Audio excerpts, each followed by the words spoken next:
The sitting is resumed. Senator Slocum.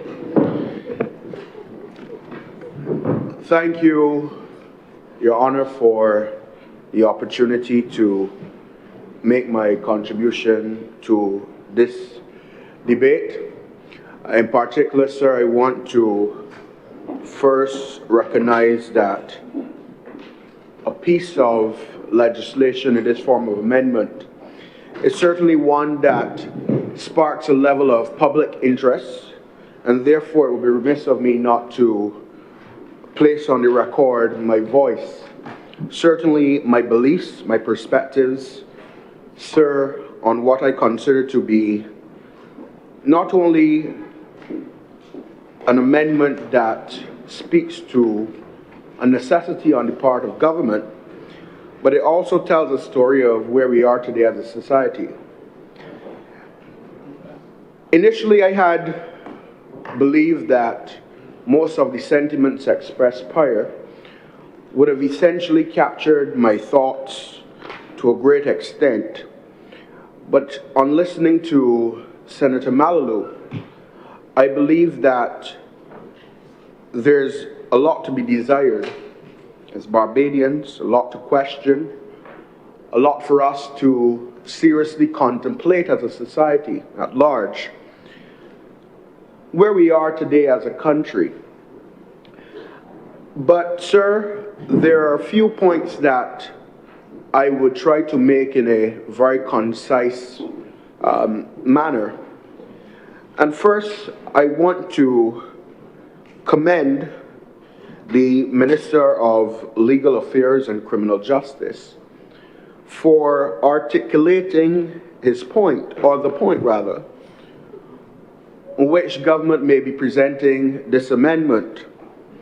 But equally, sir, it would be remiss of me not to suggest that government has a responsibility at this point to articulate that this piece of legislation or this amendment is not an amendment in isolation of the realities that we face today. What do I mean by that? I think there's a need for the Honourable Minister, may not be in this forum, to articulate what are the steps that government is taking in a much broader perspective. Let me explain what I mean by that. A few weeks ago, we debated in this chamber what was considered the anti-gang legislation. I actually was, I participated in that, debate online. But, sir, I also want to indicate that here we are today addressing a matter what Senator Goodridge would like to call the Firearms Court or the Firearms Division, and what the Honourable Minister referred to as the Gun Court. But the truth is, where are we going as a country? The other jurisdiction, or the other jurisdictions that we heard referenced by the Honourable Minister, in particular Jamaica. And when you hear Jamaica, you say, oh, Jamaica's a nice place, perfect. But the challenges Jamaica currently, the issues of crime that they face, is quite different in my mind to Barbados, or so I thought. It suggests that this need for this kind of legislation indicates that Barbados is on a troubling trajectory, one that necessitated or created a need for us to be bringing this amendment here today. But I want to implore government to spend some time articulating its broader vision, articulating what are the steps. It feels a little bit in isolation, as I said. One piece of legislation coming here, we could see the lines being drawn over a period of time. And the reason why I say this, because having spent some time doing some research, I observed the comments of two former Chief Justices, in that of Sir Marston, and I also recognize that of Sir Patterson Cheltenham.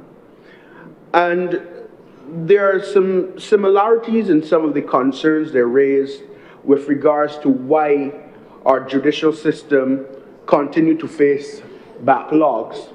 In particular, Sir Patterson said on the 7th of May, 2021, that on his ascension to the office, 70 matters were lying in the appeal court. I also recognize that Sir Marston also indicated that reducing the backlog does not solve the problem. You have to put a new system in place. That was 2018. Here we have the current Chief Justice, and that of Mr. Haynes, indicating on September 2025 in the number 1 Supreme Court, sir, that some of the challenges with backlogs are associated with challenges with submissions by attorneys at law. So this issue with backlog and the issue with the need to bring a gun court is more complex than was articulated today. I think there's a need for us to also spend some time, sir, placing on the record where we stand, not just as it relates to gun crimes, but other matters that are currently before the judiciary. I heard the Honourable Minister refer to about 2 judges and 2 legal assistants, 4 marshals, 4 probation officers, 4 prosecutors. You know, I believe the Honourable Leader of Government Business would agree with me. She has a way of suggesting it in another manner. I can't remember exactly. But I think it is a need at this time for us to start deconstructing a lot of our systems in the country. No. Sir, I think there's a need for us to start deconstructing our systems. And this isn't peculiar to the court system, sir. I think this is related to other areas in our country, in healthcare. When we look at challenges when it comes to how our police system, in the fire service, the ability of our government to be able to address matters of construction in the business sector. I think that we need to start seriously deconstructing our systems, looking at them from a different view, changing the lens. We continue to look at a lot of our challenges in a single frame. And it's not to suggest that this amendment isn't necessary. It is to remind government that at a critical time where we are moving with AI, and we have other challenges, or not challenges, we have other opportunities, some would suggest, that we have to look at modernizing our system. It isn't a case that to create 2 judges or 2 legal assistants is modernizing the system. It may be a part of the effort, but I don't believe that in its truest sense that this can be considered the way forward or the only way forward. I also want to touch, sir, on a point that was somewhat alluded to earlier. That in particular of this country does not manufacture guns. And I heard the Honourable Acting Attorney General, as well as Senator Goodrich, sir, raise this point. And I think more interestingly, and I quote, the Minister of Legal Affairs and Criminal Justice said, "Bajans want the guns off the streets." I think that is a common sentiment. But we have to also be real. For too long in this country, I have heard consecutive governments come and say, Barbados doesn't manufacture guns. So where are the guns coming from? If we go as far back as Edwin Yearwood's song in the early 90s, I know the Honourable Minister is fascinated with entertainment and entertainers, certainly Calypsonians. And I will tell you that he referenced in that song, sir, how can drugs get through a tight system without any authority? And therefore, I want to implore government to embark expeditiously on an act to discover where are the guns coming from in our country. You cannot tell me that you have advanced the cause of the system to bring all these high-tech scanners in, and yet still it seems day by day we are having more challenges with crime in our country, in particular gun violence. And I'm not suggesting by any stretch of the imagination that the scanners are not doing their jobs.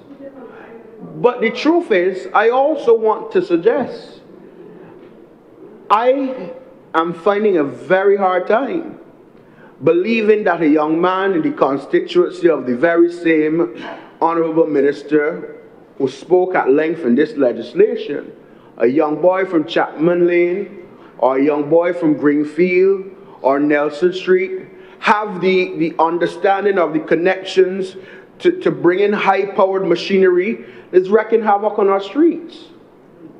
And I am not embarking on what it becomes so saddening when we start this blame game, this finger-pointing thing that, really does not add or bring solutions to the challenges.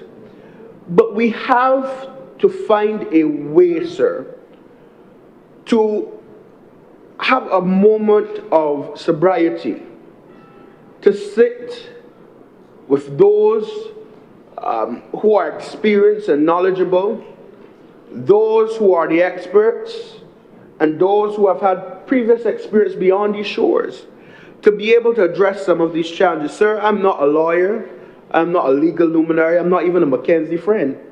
But the truth is, it doesn't take any of the aforementioned individuals to seriously dissect the challenge that is before us. But I want to also say, sir, that we have to. My great grandmother always used to say to me, and she still says it, prevention is better than cure. I go back to the part in which I started.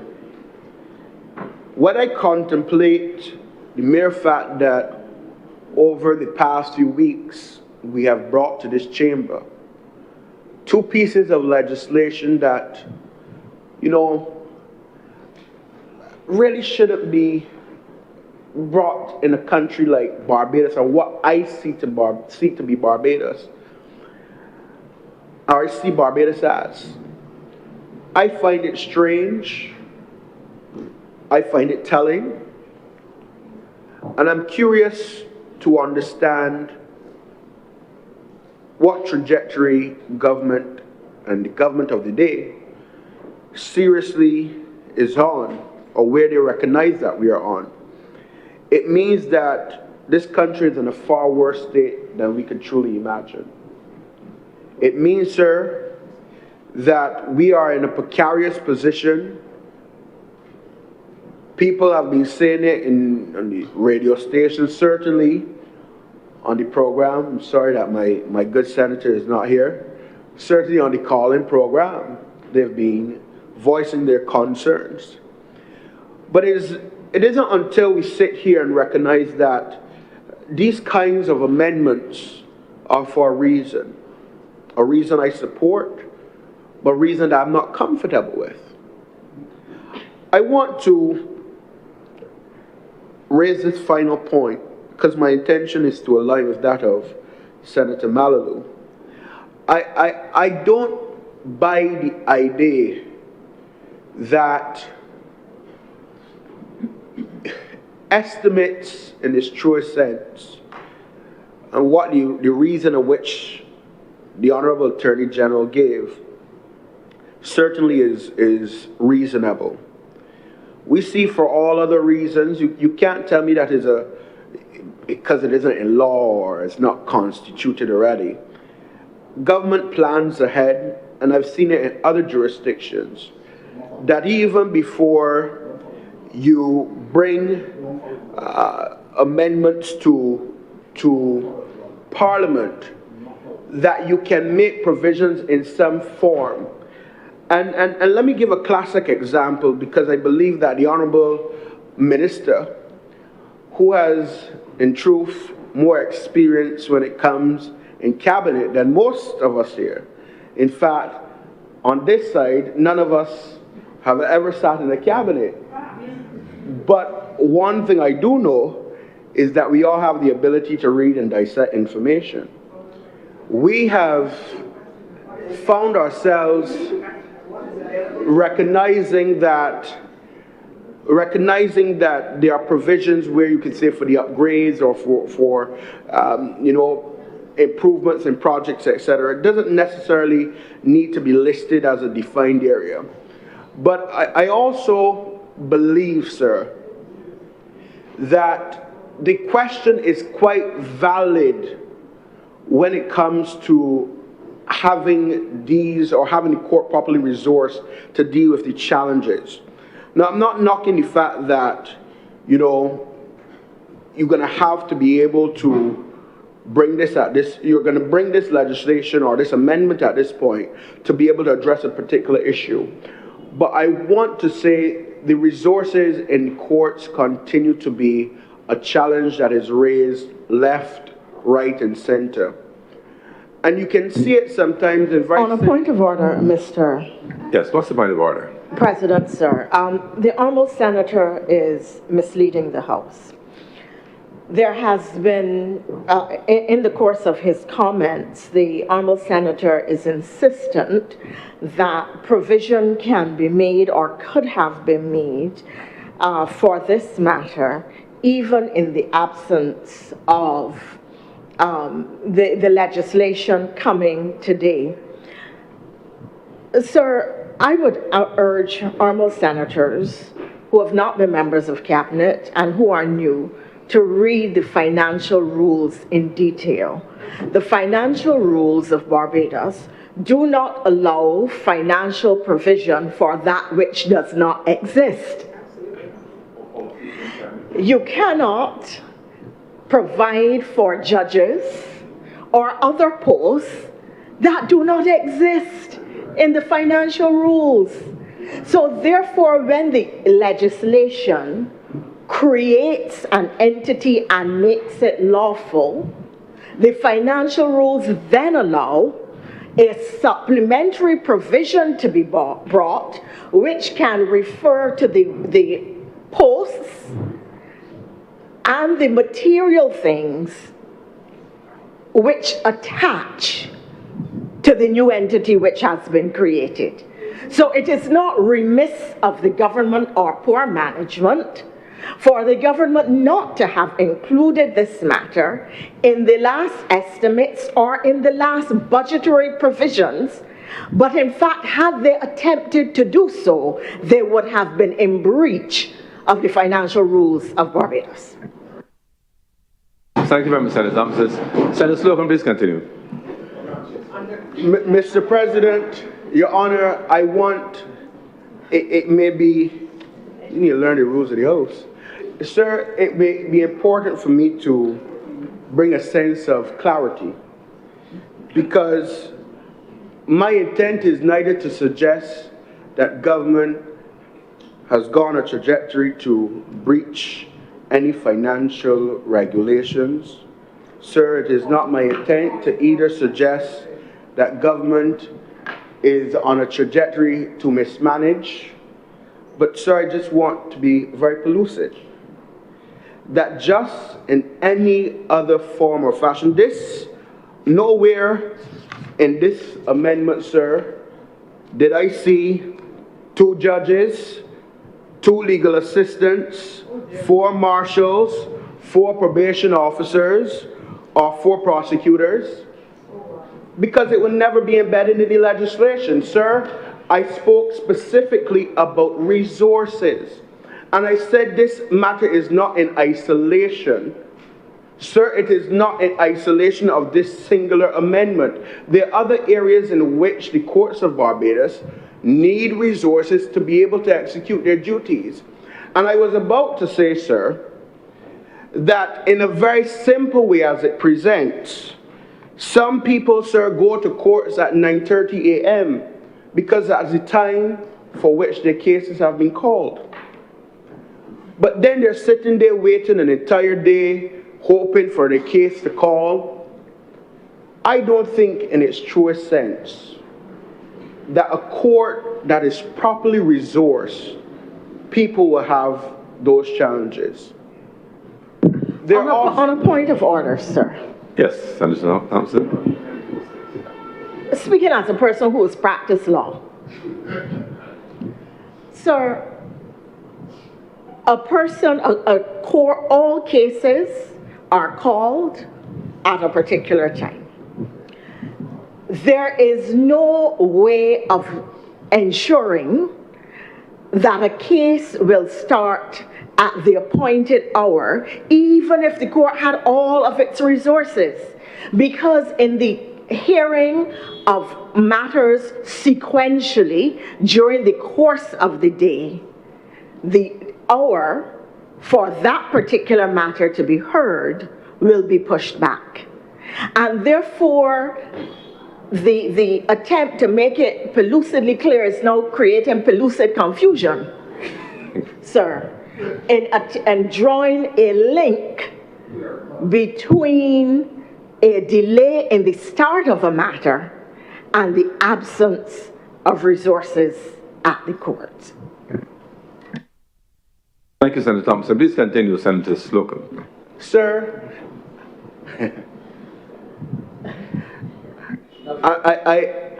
I take the wisdom of that of Madam Deputy President. But sir, I know very well that in other jurisdictions, there is a way in which one does not have to go to court on 9:30 on the morning, have to wait an entire day, then to hear the matter has been adjourned again.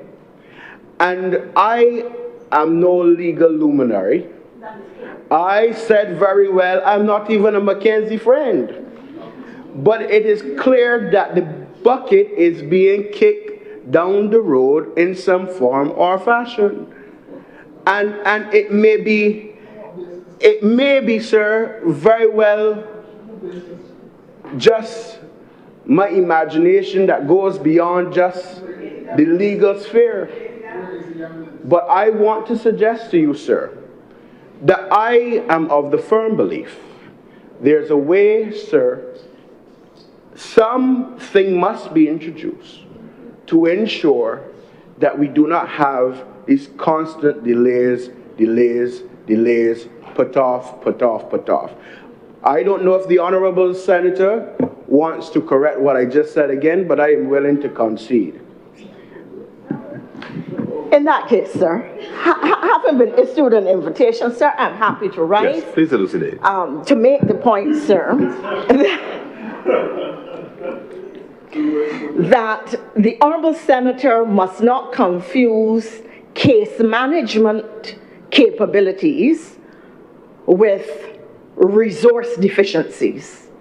The Honourable Senator has been repeatedly referring to resource deficiencies without giving any evidence, any detail, any specific information, just repeating a lot of anecdotal commentary and figments of his imagination.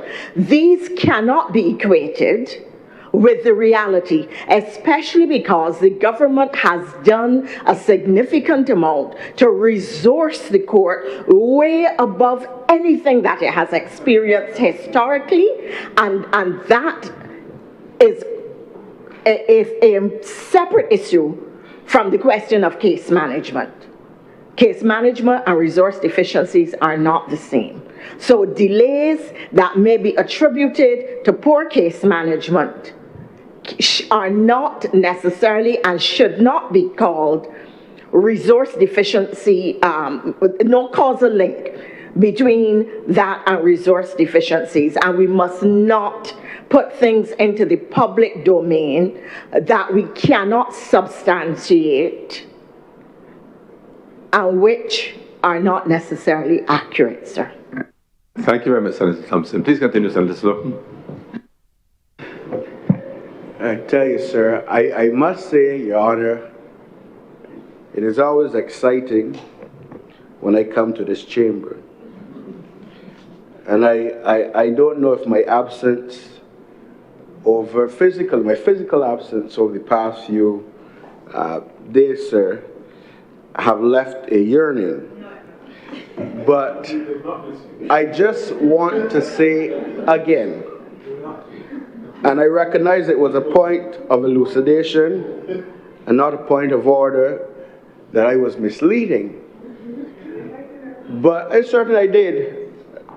I just want to say, sir, in any society that is about moving forward, that claims to be progressive, and in the words of Kofi Annan, Barbados punch above its weight, we must be willing to reimagine, deconstruct, and reconstruct our systems, which also lead to other challenges, sir. We talk about ease of business and productivity and how this slows down this and slows down that. The court is not different from some of these challenges that people face. But not to prolong the matter, sir, because I know that is with some enthusiasm that this amendment is being ready to be voted upon. But sir, I also want to close by saying that as a country, we have a responsibility to find a way in which we can also de-escalate and steer people on the right path. I mentioned earlier, prevention is better than cure. If we can find a way to get through to our young people who are not very far in age than most of us in here, namely, sir, Senator Goodridge, Senator Odell, Senator Benjamin, Senator Trim, those, sir, who have been clustered by a group in this society as a young brigade. I find there's a need for us to use this opportunity to be able to get through to younger Barbadians so that they understand a way of crime and violence or being the biggest shotter with the largest gun is not a life or not something that one should aspire to. We have a serious challenge in this society that goes beyond just that. And I think there's a need for us to evolve the roles of even some of the mediators that are assigned by the courts. Sir, with so many justices of the peace, sir, these days, every and anybody is a justice of the peace. I am not so privileged. but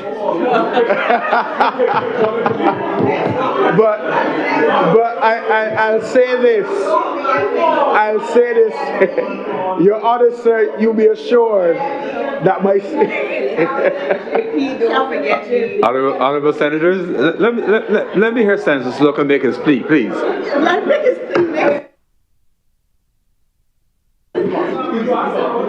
Sir, you are assured that this year my contribution to our Crop Over Festival will not be to act such. But I just want to say that we need to find ways if there are, we have so many justices of the peace, we have mediators assigned by the courts, ways in which they can be greater integrated, they can be more integrated into our society. I think that we have to do some checklists, some checks and balances with some people who are our justice of the peace. But I think that, sir, there are some individuals who want to do more in those roles. They believe that, that they're underutilized and they can help with some of the challenges that the country faces today. On the point of entertainers, since it has been so topical, I just want to say, as it relates to, there's a belief that entertainers in this country, there's a mass set of people singing songs promoting shooting and killing, and to got a big rifle. I want to suggest that that is far from the truth. That's a very small subset of the music community. And I recognize that one bad apple can probably spoil the whole bunch. But most of that music is imported from the very same country which we are placing on, we are modeling in some form or fashion this legislation or this amendment. Most of that music is imported, sir. And I still believe that music and other forms of art is a reflection of the society, not the other way around. The truth is, if you see people talking about, or artists writing songs about, having the biggest rifle and feeling good if they kill a man or whatever the case may be, somewhere along the line, something went wrong.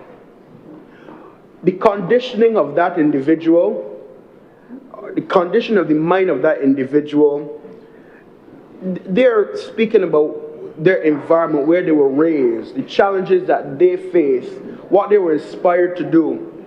And I think that, sir, we need to do more to steer those who encourage gun violence and the use of guns, that small group. But I reject the notion that there's this mass group out there promoting vulgarity and shooting and killing in our country, especially our cultural practitioners. I'm not suggesting that there are not a few that don't exist, as I said, but I just don't want that narrative to be placed out there that they're not Barbadians creating good music. Those who create good music, Senator King may very agree, their music is not played often. People go for songs nowadays that promote a specific narrative. So we need to find ways to make it a whole of society approach. I support this amendment, sir. I believe that on the merits of what has been presented here in this chamber by the government, it deserves to be supported. But I also want to say that, and I want to go to where I started, I think the Honourable Minister of Legal Affairs and Criminal Justice must find an opportunity to articulate the roadmap, articulate the path which we're on. And with those few words, sir, I thank you for Thank you very much, Senator Slocum. Senator Tripp. Good afternoon, Mr. President. I rise to make my contribution, and I want to start by saying that in listening to some of the presentations prior, I feel like it is important to note two things at the outset. That one, that as policymakers, as those engaged in governance, that we have to recognize that society and indeed life has always been about decisions and choices. The ability to balance resources and to decide at any one point in time the priorities, because we don't have infinite resources. The second is that we have a responsibility to be mindful of the comments that we make and to do so based on facts. And regardless of whether we wish to buy or sell anything in particular, facts exist. And we have to make sure that we ground presentations in those things. And so, as I say that, one of the things that I want to note this afternoon is that certain things for us have to be non-negotiable in Barbados. We have to recognize that we do not have the luxury of allowing citizens to lose faith in institutions. And so one of the things that is non-negotiable for Barbados would be the public confidence in our institutions, particularly systems that are established to uphold order, to uphold law, to ensure that justice is served, and to ensure that people do not feel motivated to take matters, retaliation, and those different things into their own hands. When we do not protect these institutions, when we fail to do so, when the public loses trust, we find ourselves losing balance. We find ourselves in a state of disorder, uncertainty, and instability. And so this government has a responsibility to ensure that Barbadians believe and that Barbadians can see that the institutions with that responsibility have the resources, the capacity, and the capability to carry out these responsibilities. And if these things start to erode, the consequences extend far beyond simply the courtroom. And so as I rise to support this bill, which very simply seeks to increase the number of judges who may sit in the High Court, as well as to establish a firearms division of that court, this is about ensuring that one of the fundamental arms of our democracy possesses that capacity and to respond to the realities confronting Barbados today. And to ensure that Barbadians who, as I listen, I believe in some instances don't necessarily always feel confident in that regard, can find a sense of confidence. This government, Mr. President, has sought to use every tool within its arsenal, every modern tool at its disposal to address crime and in particular the proliferation of firearms. We have strengthened legislation. We have improved the security at the ports of entry. We have invested in programs and interventions. We have created more opportunities for education, for training, for development, for skills development, for upskilling, you name it. When you check the organizations, when you look at the government departments, Division of Youth, when you examine Ministry of Labor, when you look at the Peace Program, the Ministry of Education, Mr. President, we have sought to invest in young people in a very real way. Trust loans program, and the list goes on. And consistently I see it, and sometimes I believe that maybe we have to get back to encouraging persons to read newspapers on a morning, to see the activities and to keep abreast of what is happening. Well, maybe good news doesn't sell in the same way that other certain things do. And so And so because we have sought to make this investment and to address the social conditions that exist, the Adopt a Family program, One Families program, the Social Empowerment Agency, and it's been said multiple times in here that we've sought to get to the root causes of the issues. And so particularly young people who are vulnerable to negative influences, we have also endeavored to protect. And so through our actions, not just legislation, because oftentimes in here sometimes they think that we missed when there were some of the legislation was passed or some of the programs were done. And so through our actions we have shown that we recognize that prevention and intervention must be at the core of any response to crime, any meaningful response to crime. I want to say that it's been said that Barbados does not manufacture guns. It is true, but guns do not expire. There is no expiration date. Moreover, it is well known that we have a business now of guns being rented. And if we understand that guns are being rented, it means that the same gun may be used for multiple crimes.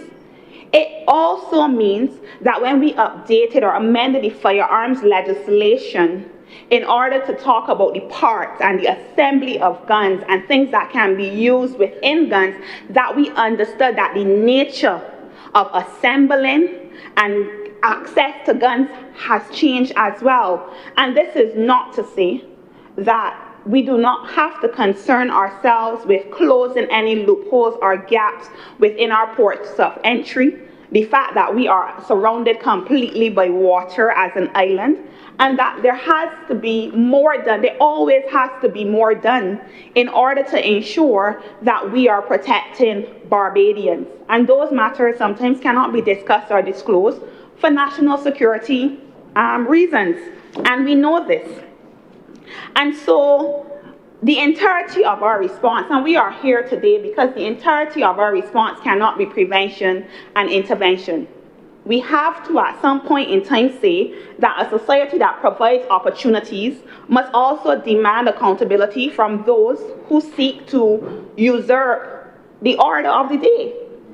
The Honourable Senator Malalu mentioned the ban or referendum on firearms. The issue is not firearms. The issue is illegal firearms, the use of unlicensed guns, the use of these guns, the use of firearms for illegal reasons or criminal activity. And so if we had a referendum and made that decision, if persons still continue to do exactly what they are doing now, that would not change the fundamental issue of illegal firearms. And so while we continue, and I've said this before in this chamber, that while we continue to create pathways and to protect Barbadians and to ensure that Barbadians are safe, we have to go after those that unlawfully carry firearms and engage in criminal activity, and they have to be prepared to face the consequences of those decisions. Another question that has arisen in here is, why is a specialized division necessary? Why not simply continue to have these matters heard within the existing structure? And I believe that answer lies in something that Barbadians have generally accepted, because we saw this before with the family court. We saw the establishment of the court that to understand that matters involving families and children and domestic disputes require a different structure in order to get through some of the matters and the nature of those circumstances. And so it's not just about creating a new court, it is also about improving the way that justice is administered. And firearms at this point in time present a very specific challenge to our system, and we know this, we've heard about the backlogs. And so the commitment has been that not only will we address the backlog, but we'll also address cases as they come in order to prevent the challenges that we are having. And so specialization is also about efficiency. It is about the same case management. It is about a more focused use of the resources to allow these matters to move through the court with a level of urgency that I believe, and that I believe that most Barbadians recognize, that these matters deserve. If we believe that persons are violent, that they are going to recommit offenses as we often see, then should we not be equally committed to ensuring that they do not have the opportunity to do so by going through the full trial and ensuring that if they are guilty, that they are convicted? And so courts are expensive, and judges are valuable and limited resources. And so I want to say that this was not something that was done on a whim. It is a deliberate policy change because we understand as a government that this matter requires our additional focus and resources. Justice cannot only be fair, but it has to be timely. When matters are unresolved for an extended period of time, victims, the accused, witnesses, and communities continue to bear the burden of that lack of resolve.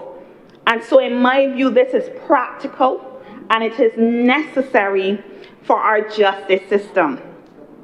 Mr. President, as we approach 60 years as an independent nation and 5 years as a republic, I believe that we do have to ask ourselves the question about what kind of country do we want Barbados to be.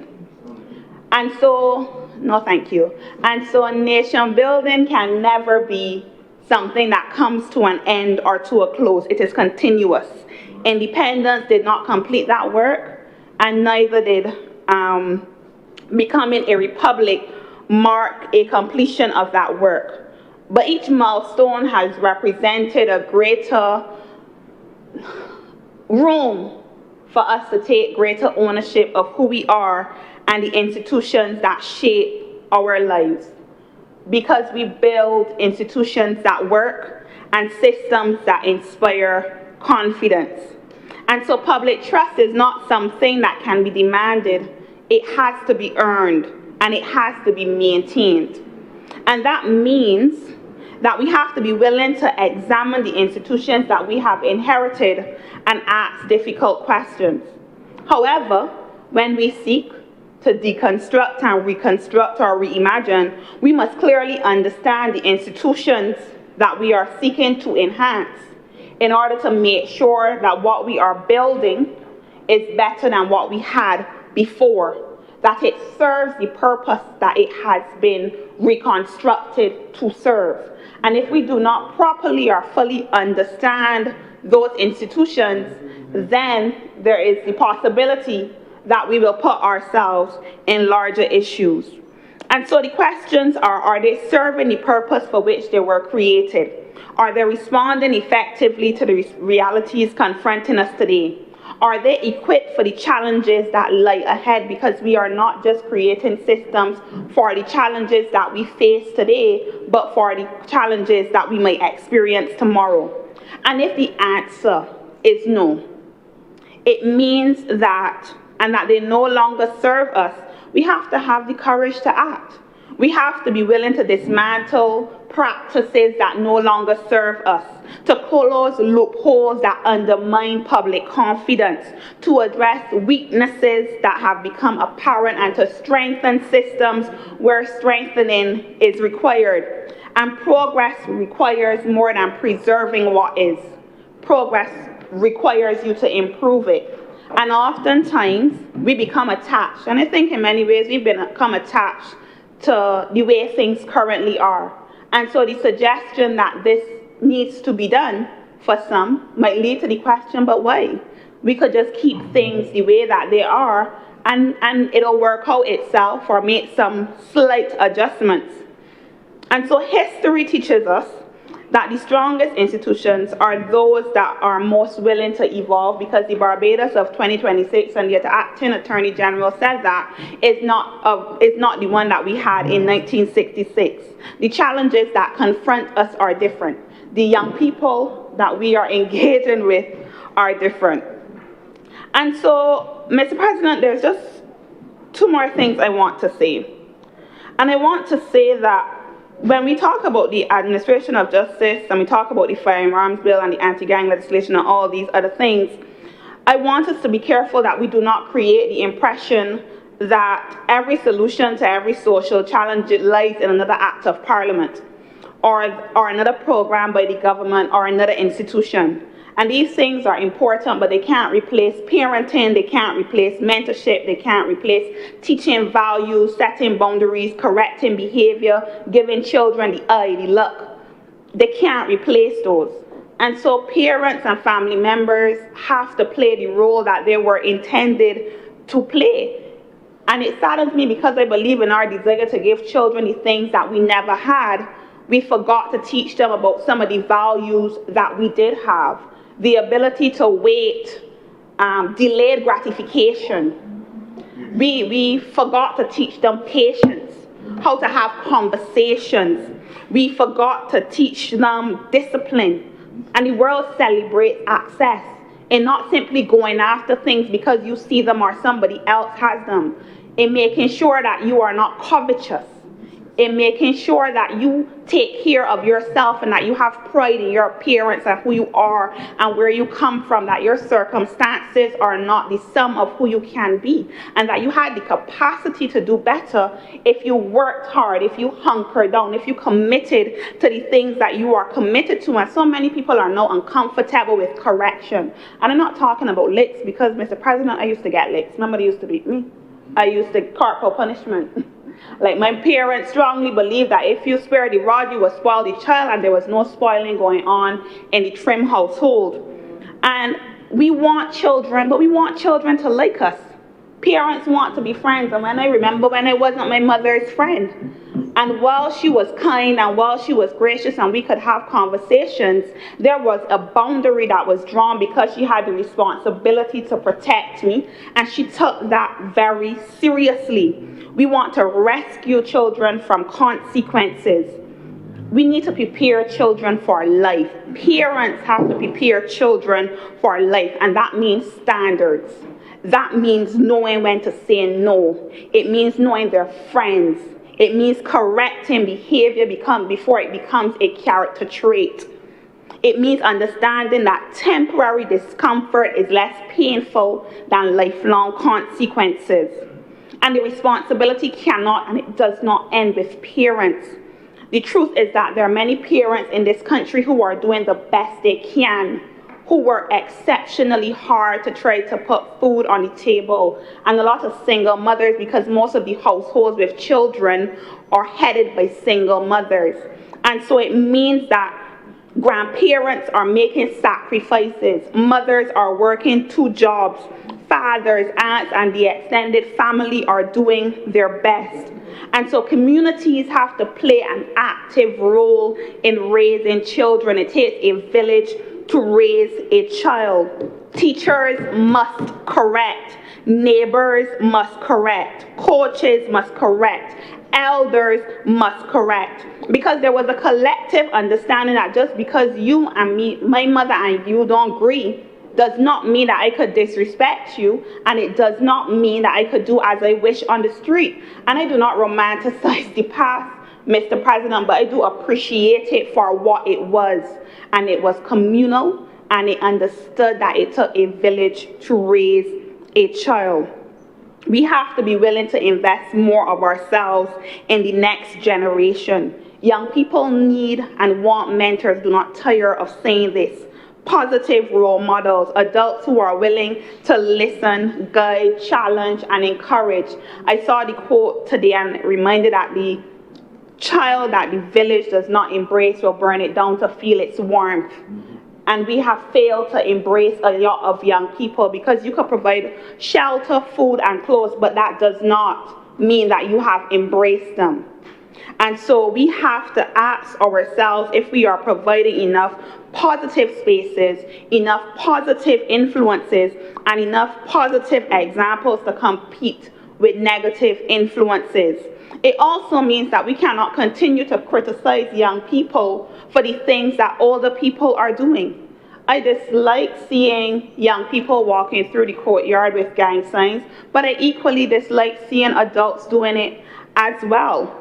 We cannot lament declining values while celebrating behavior that aids in this.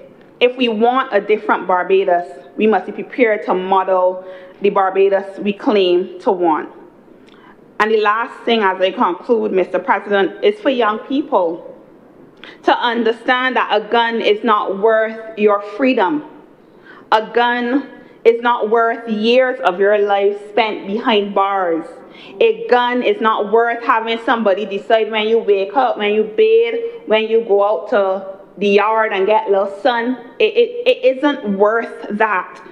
It isn't worth missing steps, your child's steps, or graduation, or your mother or your father's funeral. It isn't worth missing those milestones and those opportunities.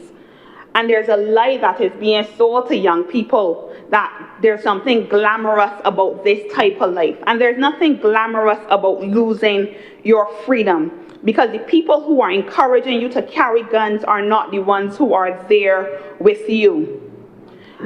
Mr. President, at the end of the day, every generation leaves something behind. The question before us is whether we will leave behind stronger institutions, a population or citizens who understand their responsibility to the next generation, and stronger communities built on the values that we have passed on and those that we have inherited. If we fail to do that, if we do not measure this legislation by how many young people we are able to see graduate and thrive in the truest sense, then, Mr. President, we are still treating symptoms. But if we are prepared to strengthen our institutions and our families, then the best days of this country still remain ahead of us. And for those reasons, Mr. President, I support this bill and I'm obliged. Thank you very much, Senator Trim.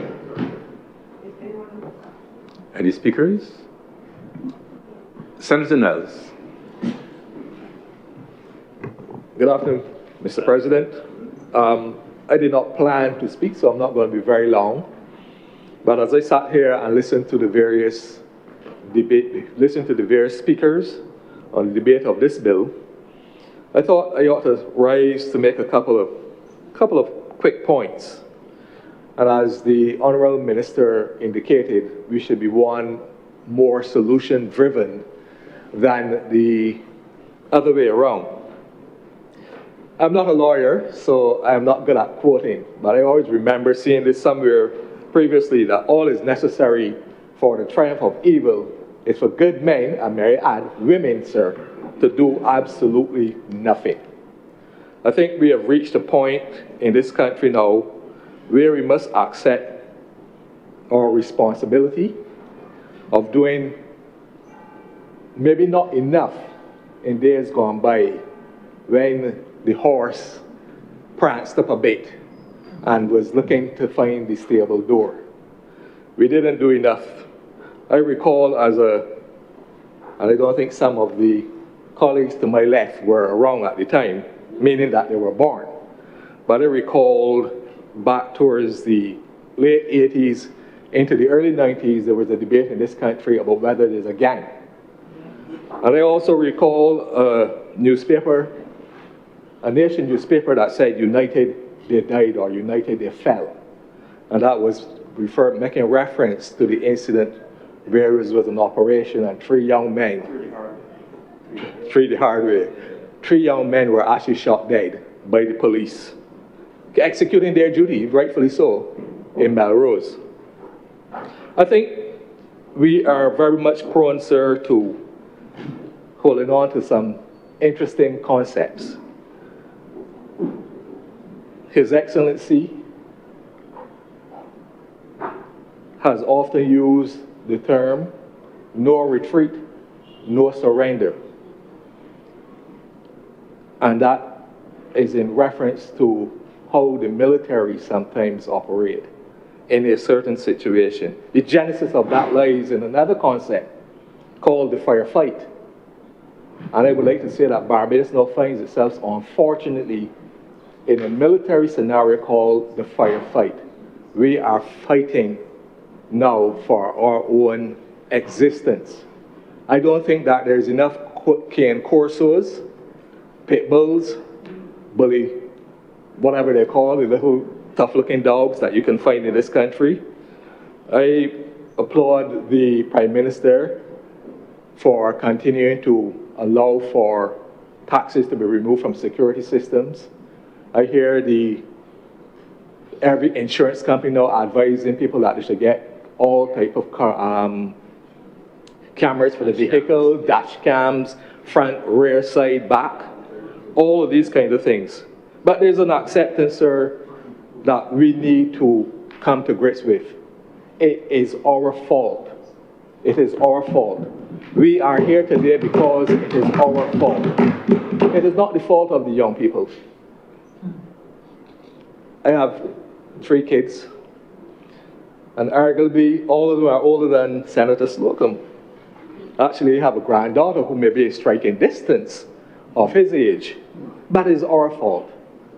It is our fault as citizens, and it is our fault as adults in this country that we are where we are today. In looking at various pieces of legislation and dabbling in the questions and asking questions, I came across, and I may be wrong, but the lawyers will correct me on this, the concept of a nuisance question. Is that such a term? A nuisance question. Correct. Thank you very much. The nuisance question is fundamentally, basically, why are we asking the same thing? Where the guns come from is no longer a question worthy of being asked. It is already there here. Asking where they come from, you could answer that. They come from the United States, they come from Germany, they come out of Venezuela, they come out of Cuba, they come out of Jamaica, they come out of Buckley Yard, if you want to use those terms. As they used to one time. Thank you very much, Senator. As they used to. The concept of guns not being manufactured in Barbados, there are a lot of people that will older people that will laugh at that comment. They will laugh at that comment. And that's a fundamental thing. The problem is that not only are guns manufactured in Barbados, but there are people who can repair guns. There are people who can, technically you can build a gun. You could go on, you know, there's pipe guns, there's this gun, there's that gun, all kind of guns. You just go on, you just 3D printing prints elements of it. You just got to understand metallurgy, and you can put together a weapon, and it can do enough. It can do what it is supposed to do, depending on what you want it to do at the end of the day. But I would just like to simply add to this debate by simply saying that we need to accept the older ones, maybe not the young ones, but the older ones certainly need to accept that it is our responsibility because it is our fault as to where we are today. The concept of talking about why are the kids can't read, that is our fault. We knew that the kids can't read. We knew that there are kids going into the 11+ exam, and when the results are out, I think I heard the Honourable Minister of Education last night in a town hall meeting saying the results will be out in a couple of days. The reality will be that we will see those statistics. And we knew going into the race that was going to be the number. There's nobody in the Ministry of Education that can tell me that they would not be aware that there will be children going into that exam who can't read. And if you can't read, you can't write. And putting a reader in next to a kid, I don't know what that means, but that happens. I will put somebody in next to this child because the child can't read, so that body reads for the child. But all of those children are going to be, will pass. They will pass. Whether they get 11, 2, or 10%, they will pass. And they're going to go to a secondary school. Whatever we choose to call it, it will be a secondary school in September. Who's going to read for them then? They're going to go in there because we know the system. And we know we're going to push them children out. At some point along the way, we are the problem. We are the problem. And we need to wake up to that and be able to move forward. Barbados needs, to the Honourable Minister, Barbados needs an exit strategy. You know why I said Barbados needs an exit strategy, sir? It's because when you reach a certain level in business, and somebody was to call the Honourable Senator Thompson for a job, I would hazard a good guess that she will not walk into that room and argue about, I need $30,000 a month. I think she's going to go in there with the contract and she's going to say, this is how I'm going to, sorry, pardon. I think she was going to go in there and say, well, if I am going to be fired from this position, this is the exit clause that I need. So you're going to pay me now 4 times this, and you're going to pay me this, you're going to give me that. Because that's what all CEOs do. The big ones at least. They don't worry about how much money you're going to pay me, how much stock you're going to give me. They're all going to the room understanding that when they don't make it, this is what you're going to pay me to leave the job.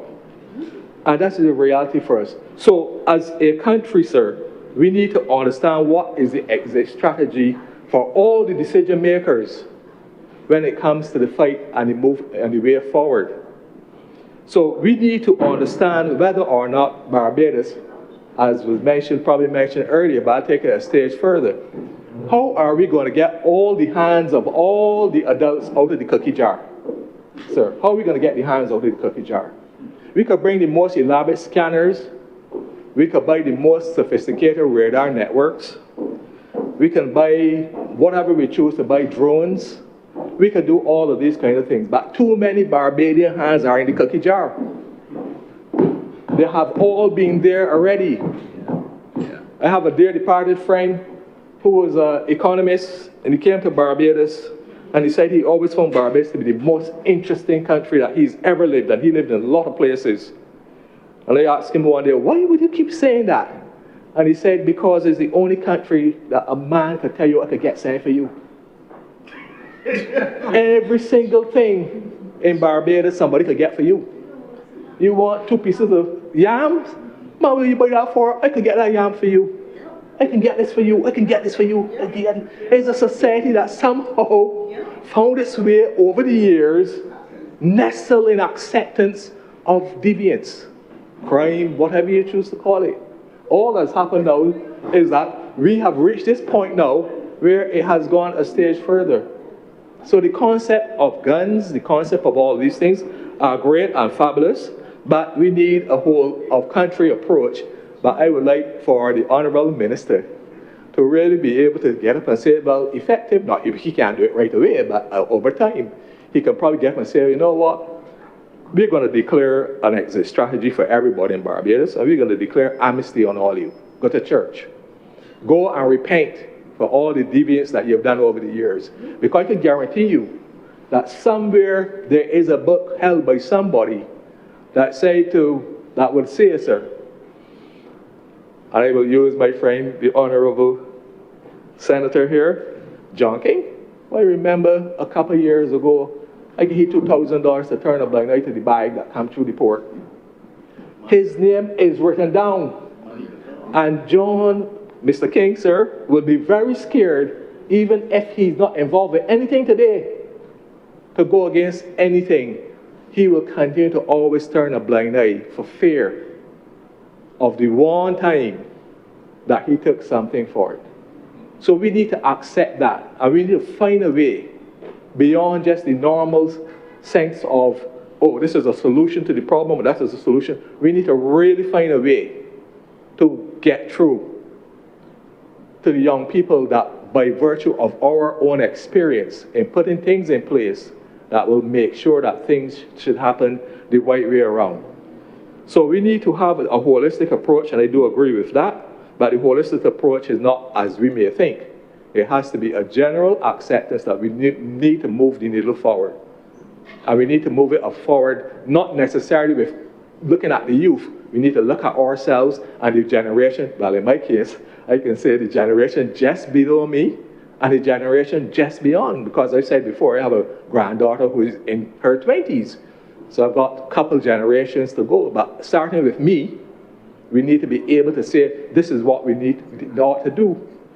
So unless all the hands clap, sir, and I applaud the government for all of the initiatives that have come into the room, but the reality is that all the hands have to clap. And if the hands don't clap, we will never get anywhere. I shared with Senator King the concept of a tambourine player. A tambourine, sir, is one of the most difficult instruments that you could ever attempt to play. As simple as you may think. You take that and you just go, tick, tick, tick. But you realize what's happening. You're hitting it here and it's got so many other little clangers, as they call them, or little symbols all around there. To get that to play in time, to get all of those to sound, you've got to know what you're doing. And I am of concern that the reality is that we have not reached that point yet, where all the players are on the same hymn sheet and they're keeping steady time. And until we get there, all the legislation that we pass here, sir, we will not be able to get that forward. So with that, I would just like to ask the Honourable Minister, sir, to maybe pay some attention to a broader strategy, a holistic strategy, that we can be able to move things forward to make sure that we treat to the big problem. And the problem is one for us and not necessarily all the problems for the youth. My final point on this is to also say to all others, and I have been saying this from day one, and it's not about the financial implications, but it is how we can actually holistically implement AI into our system. I know we talk about robotics, and again, that's the disconnect. We talk about robotics, we talk about this, we talk about that. But let's look at the power of AI. We sat here today and we talked about, we have to get ballistic experts to actually come to our courts to do this. Well, if you check the bigger jurisdictions, right, the ballistic reports and the analysis is actually done by AI. And those machines will crunch that out for you in 5 minutes. They can tell you where the bullet came from, the trajectory, the wind speed, the telescopic range. They basically can tell you what the guy did wrong if he missed the target. They can tell you it can tell you what he effectively did wrong to miss the target. So when you saw in the news, in other countries, when we saw shooters attempting to do certain jobs and they got it wrong, AI already said, well, next time you need to correct for the wind drift. The weapon was too light. The bullet was too light. These are the sort of things that you need to effectively look at. But we can effectively use AI, and we have to embrace it to be able to move forward. I know that Senator Reid would be keen, and I think he understands it better than I do. But those are the areas I think that once we get those things going, we should be able to speed up the process. But it's not necessarily all about speeding up the process at the end of the day. It's about how we approach, what are we going to do. We talked a lot about, sir, about having to provide witness protection. Well, the only witness protection program that I can conceptualize is that we get into a friendly country, and all the witnesses to significant issues in this country take their bags and they pack and they go where they need to go. In America and United States and those very big countries, they even have separate police forces that look after witnesses, either U.S. Marshals and all of those kind of different people. They're not policemen in the context that they belong to one body, but they're law enforcement agencies that specifically just deal with witness protection programs. And if we need to go there, that's, in my mind, where the entire Caribbean now comes in to play. But we are only, X long and a smile wide, as the saying would be for us. So we know exactly where we are. And in closing, I would simply say again, sir, that everybody in Barbados knows exactly where the guns come from. There is no secret. They know. They know. Having served in the military, there's no way that a 16-year-old have an AR-15 rifle at his house, right? And nobody don't know the AR-15 rifle in his house. It is not like this pen. And young people got a tendency to want to show off. So everybody knows where the gun, everybody knows who has a gun, whether it is legal or otherwise, and everybody knows where the gun that person has come from. If it's legal, they know exactly where it's purchased from. And if it's illegal, they also know exactly where it came from. But we've got to have a process that facilitates these things to make sure that these things will happen. So with that, sir, I will close by saying that Barbados is really in a fair fight. And we really need to accept our responsibility in this fight. Thank you. Thank you, Senator Nelson. Senator Benjamin. Mr. President, I rise this afternoon to give share my voice in this debate, the Supreme Court of Judicature Amendment Act. Mr. President, I think we're at Edom here in this chamber that this is a bill that supports the fight against crime, the holistic approach that this government has taken. And this particular bill, it is short, but it is powerful. And it resonates with me in a special way because it allowed me to reflect on my formative years at the bar, where I did practice criminal law. And so I had the opportunity, and I've shared that in this chamber before, to represent from the most serious of offenses to the most trivial of offenses. And one of the disturbing lessons that I learned during my years at the bar is that the principles of economics and business also apply in the criminal arena. So I heard Senator Trim make the point that guns are for hire. I also want to make the point that there are murders for hire as well. All right? And so the increased availability of firearms has driven down the price of violence. And I'm not going to expound on that very much more, but just for this chamber to understand that because of the prevalence of the firearms, the cost is not as high. So I've encountered matters, Mr. President, involving individuals who willingly commit serious offenses for amounts that cannot even cover their bill costs. And that is the reality and the severity of what this honorable chamber is being asked to inspect. The reality is that most offenders do not sit down and conduct a cost-benefit analysis before committing a crime. What they do fear, however, is getting caught. What they do fear is the moment when they have to face the music.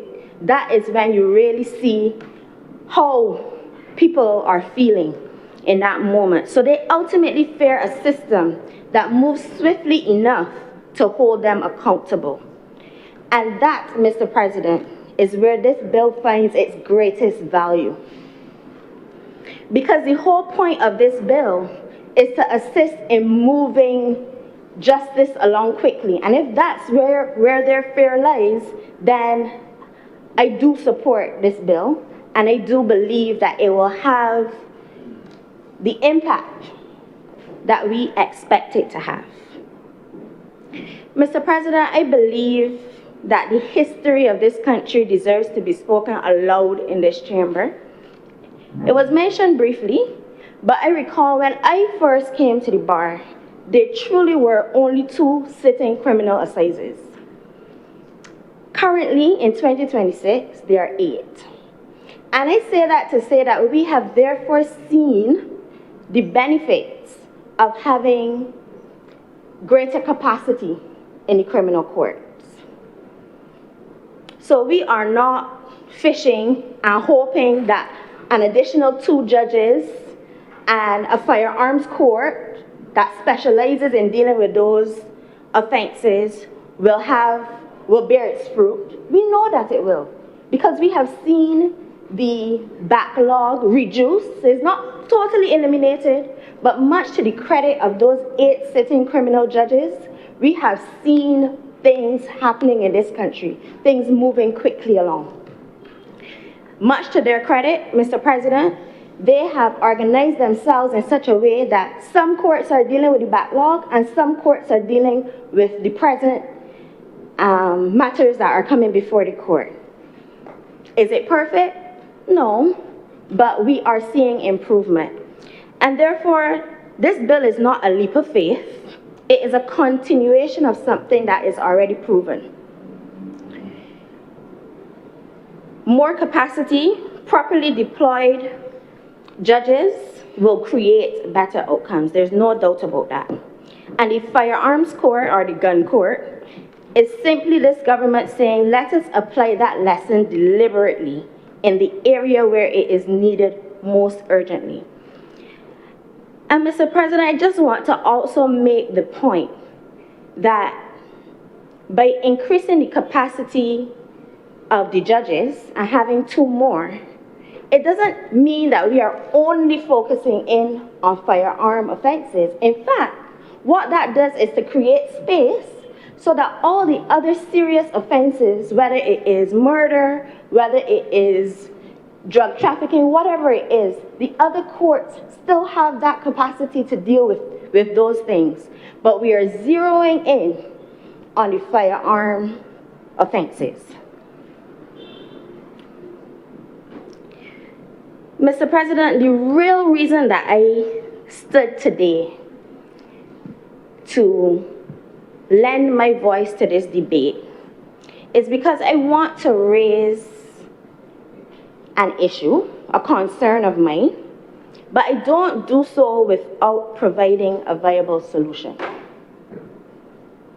We often speak about judges, we speak about prosecutors, we speak about police resources, but the truth is that in the criminal justice system, for the wheels to turn effectively, we need to really speak about the capacity of the criminal defense bar. I fondly recall my years at the criminal bar, when a typical working day can see me from Old Town in the morning to St. Joseph, to Oistins, back to the Supreme Court in town. And that was not a special day, that is a typical day. Without lunch. And I am paying for the consequences now. And that was when there were only 2 sitting criminal assizes. Now we have expanded, and the truth is, the number of criminal defense attorneys have not expanded. And so, the numbers, the people at the criminal bar, sometimes we hear judges saying, but I'm looking for so-and-so. And the attorney who's in the court, because we all work well together, no matter what chambers you're from, would say, oh, but that judge is before, that attorney is before so-and-so. And so, the reality is, no, scheduling it will not make a difference. The problem is that there are too few attorneys practicing criminal defense. And sir, I said that I will not stand without offering a solution. And so I think perhaps the day has come that we may need to start having some kind of national conversation around a public defender model. What does that mean? It means that you may have attorneys who are stationed in courts and their job is to treat to the matters that are in that court. And they are defense counsel. Because people have the right to choose, yes, right now, under legal aid. And what really happens is that people keep choosing the same attorneys because they have the right. But then it slows down the arms of justice. So I am not necessarily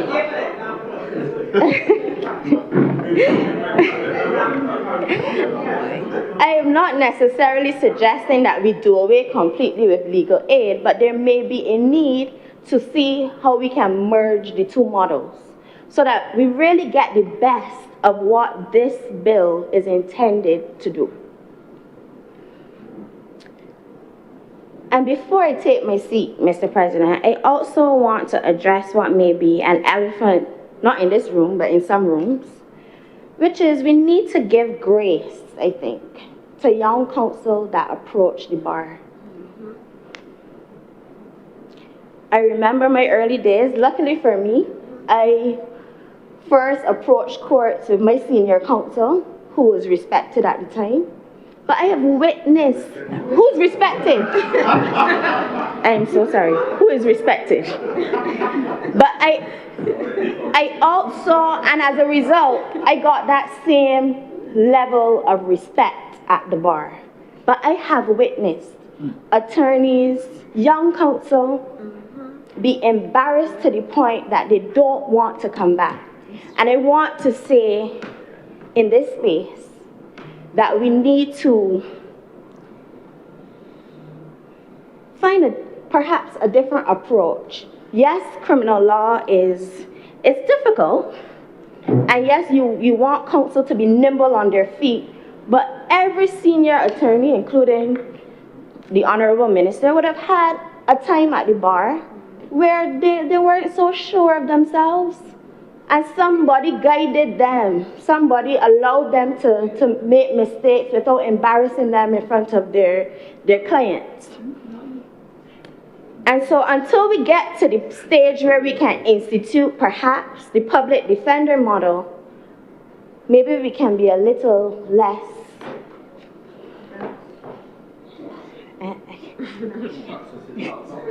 I don't know. I don't want to use the word toxic, but It's a learning tool, don't worry about yeah. Grateful. So, in conclusion, Mr. President, criminals fear many things, but above all, they fear a justice system that moves quickly. And this bill strengthens our ability to deliver exactly that. It is a measured reform grounded in experience and driven by necessity.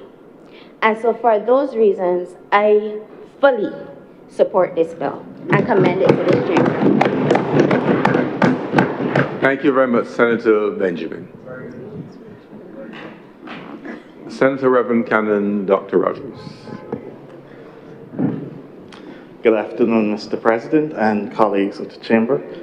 I rise to say a few words on this Supreme Court Judicature Amendment Bill 2026.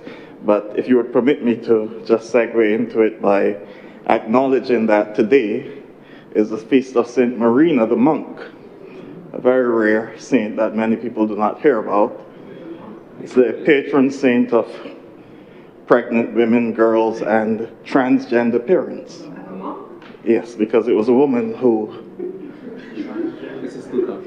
Saint Marina, if you would permit me, sir, just... I'm very curious, please pass on. Saint Marina was a young girl in the 5th century. Her mother died young, and she grew up with her dad. And when she got to the marriageable age, the father was ready to marry her off to a gentleman and then go into a monastery. And she told her father, well, if you're going to get eternal life and leave me out here in damnation, I'm going with you.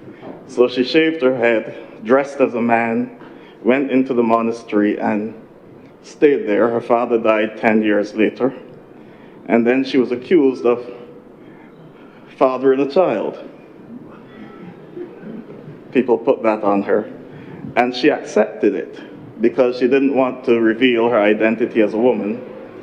And over time, when she eventually died, the monks realized I was actually a girl and not a man. So she's observed, she's recognized as the patron saint. But I've pointed that out because it segues into this bill that we're dealing with here and what some people consider to be the underlying challenges, and that is the underlying societal issues. And one of the things that St. Marina was trying to get away from is the way that women were treated in her society. In fact, in the early church, one church father said, a woman should be ashamed at the thought of being a woman, but that's a different matter. And so to get away from that, she went into the monastery and lived as a man and raised the child that she was accused of having, which she couldn't have, of course. Minister Nichols, in his presentation earlier, said that we should treat this as a national health issue, a disease. So gun crime in Barbados has become a chronic wound, And I believe that in Bajan parlance, it's been going on so long now that we can call it a life sore. So the question here today, as Senator Goodrich would have said earlier, it's not about whether the legislation is necessary or whether the legislation is good. It is good legislation, and I believe it is necessary at this point in time. We all accept that we're dealing with a serious problem and challenge in the stability of our society at this time. But it is not new. And I think this is where we must really be honest with ourselves, that this is not new. We've been throwing solutions at this problem for decades. I remember back in the day, and somebody mentioned Buckley's, but St. George was the place where it was believed that the guys had the skill to manufacture pipe guns. And they had gotten so good at it that they had incorporated it into bicycle parts. So a man would be riding a bike and pull off a piece and shoot at you. You know, so it's not, this has been happening a long time. It was so bad that we once brought in a crime consultant who himself got robbed, but that's a different matter as well. And then another time, it was alleged that armored gear was being brought in to crack some skulls, etc. So we've been trying to deal with this for a very, very long time. In 2001, Barbados established the task force, the Barbados Police Force Task Force. That's how far back we were trying to wrestle this issue to the ground. And the minister would have mentioned some calypso back in the past. He mentioned spices, guns, too many guns in this town. But we had the mighty Gabby singing "Arm the Police." We had our own colleague, Senator John King, saying, let me get that song. How many more? We had young Miguel singing "Gun Town." Barbados is now a gun town. So these things have been there a long time. All that has happened is that it has seemingly gotten worse. And it has come to what I've been saying for some time now. Barbados is 166 square miles. The difference between the block and the heights is a chain link fence. And so when it starts getting over the chain link fence, that's when things start, getting serious for some. A chronic wound, as medical practitioners would tell us, usually persists for a long time. And when it persists beyond a particular time, it means that the real problem are underlying conditions. Poor circulation, diabetes, some other underlying condition. We have serious underlying conditions. That's why this is persisting. I think in 1989, it was the Red Plastic Bag sang the song "The Country Ain't Well," and he pointed out some of what can be considered some of the underlying conditions. I'll just touch a few today, because this debate today is no different really from the debate we had a few weeks ago when we were talking about gang violence, etc. But I want to point at the fact that what we are seeing in our community is not just the fault of a few young boys with guns. It's not even the fault of only those who are bringing it in. It's a whole society problem. And until we start accepting responsibility as a society, we're not going to fix this. Because, as Senator Niles would have said, the only thing necessary for evil to flourish is for good people to sit back and do nothing. I believe Desmond Tutu put it another way: to be silent in the face of oppression is to be on the side of the oppressor.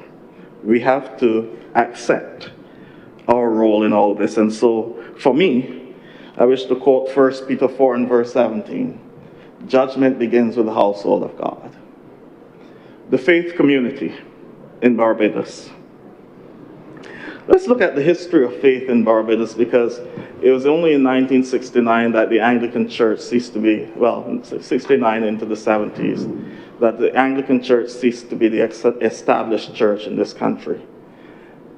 And yes, I'm a part of that church, but I also have to accept what it was brought here to do. It was brought here to support the status quo. It was brought here to shape a society that people will become acceptable to what was taking place and what the other organs of the society would have been doing.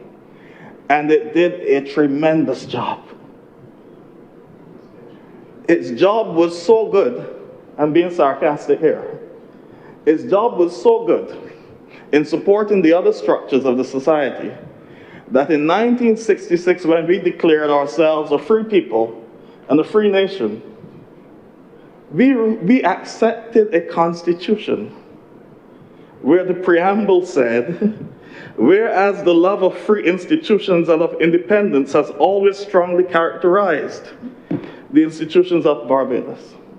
That's still our constitution. That is how trained the mind of this society was. That a society that produced the slave code and all those things, the people who are now free will say, we've always been characterized by free institutions. I've highlighted that to say, if the church was that influential in shaping the mind of the society in that way, the church should be just as influential in shaping the mind of the society in a positive way to deal with the needs of the challenges of the 21st century. And here I'm using church as a collective now because there's no established church. And so faith-based organizations have to look deep within themselves and ask themselves, what are we really doing in the face of all that is taking place within our society? And I've raised it because I'm speaking of myself first, sir.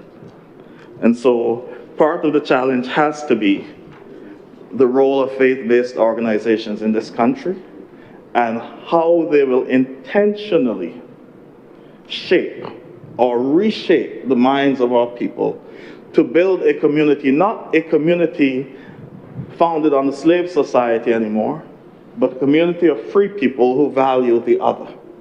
And that is our role and our challenge in this society at this point in time. Similarly, our education system. Unlike many, I remain very proud of the education system of Barbados. I'm very, very proud of what it has done, the strides that it has made since independence, but that too was structured to maintain the status quo. And over time, we have produced some great people, some great academics, etc. But what has happened with our education system is that similar to what happened in Jewish culture with wisdom. When wisdom first emerged, the book of Proverbs and some of the other primitive wisdom texts, it was really about persons who were adept in whatever area of life, whatever skill they had. So the midwife was wise. The man who created poems was wise. Over time, wisdom became only about those who knew the law. Translate that to our education system. It has become only about those who are academically inclined. And so the skilled artisan who can create things and do great things is not given the same prominence as the academic. And for those of us who, well, not me, I lived in a different place in a different time, but for those who can remember an old Barbados, you always heard, as I left school, my mother say, all right, you ain't staying home, come and get freed. Buy a hammer or a saw or something, and you gone. Because that was seen as a way for upward mobility and progress. So we produce great artisans, and we still continue to produce great artisans, but as I've said, our mindset has shifted to the point where academia is held as being more important and more prestigious than the arts. And to this I wish to commend the principal and deputy principal and the members of staff of Frederick Smith Secondary School, sir. We just had a ceremony yesterday where our deputy principal, Mr. Ford, took 15 boys who were given trouble in school, and rather than sending them home, he brought them in. I remember when he used to have them outside his office in the little area there, and he managed to get some sponsorship to start a program in agriculture and hydroponics They built their own hydroponic system. They grew their own stuff. They grew mint bush and then made ice cream from mint ice cream. So I think that ought to be commended and ought to be encouraged, because, you know, so that these boys, of course, we also won the Young Leadership competition a few weeks ago by our youngsters, thanks to the science department, created papercrete, little plant pots, etc., from paper. Well, the science of it, I don't know, but they did it. So congratulations to them. I'm just saying that these are things that need to be highlighted and replicated elsewhere to encourage our young people to realize that these skills are important too. I believe it was Martin Luther King Jr. who said, if you're going to sweep streets, be the best street sweeper you can be. There's something good in honest work, and we ought to encourage that. But of course, not to regurgitate much of what has been said, family is also important. Our societies was built on families, and it was built on respect within the family. A lot of us didn't do bad things because we were good. We didn't do bad things because of what it would do to our mom or our father or our grandmother and how they would look within the community. Not because we were that good, but there was this level of respect because the elders had already set up barriers for us and told us this is what, this far and no further. And we understood that. I fear that subtly those barriers have been eroded. And I would like to say that one of the areas that has caused the erosion of these barriers is social media. I remember, sir, when I was at school, and that was not long ago, fights would break out if a man told a man something about his mother. That's a serious thing. But I can't see any youngsters fighting about their mother anymore when a man could pull a phone and say, well, look here. Look at how she looks here. Look at what she was doing. You know? They might still want to fight, but you really have no case. And social media has blurred the generational lines to the point where the respect that used to be accorded, and even if it is not the generational line between you and your mother or grandmother, is because you're seeing someone else's mother or grandmother in a compromising situation, those lines are now blurred, and you comment on it too. You get to comment on it. And so all these things subtly, I believe, from done a study, have caused the erosion of our society. I don't have the solution on how we can build back that respect, but I believe it has to start. I believe there was one commentator years ago, now of blessed memory, when we were talking about the problems with young people in the society, called in on one of the radio programs and said, what we need to do is get rid of this whole generation and start fresh. No, we're not going to do that. But what we really need to do is to, the little ones that we have in our care, every little bad boy out there who wields a gun now at 14 or 15, if I could go back to his first day at school, somebody was holding his hand, taking him to nursery, and he was crying because he was scared. He was scared. And he trusted this person that carried him. He relied on them. Somehow, the ball has been dropped. And so we have to go back and deal with our young ones that we have and make sure we provide safe spaces for them, but also nurturing spaces. And of course, if we're going to talk about family, we have to talk about leadership at every level of the society. And I believe that it was Senator Slocum who talked about leadership and what persons are doing, and I believe Senator Niles as well, and Senator Trim. I'm going to quote some calypso, sir, if you permit me. I have to. from 1971. You weren't born yet. Neither was I, but that's a different matter.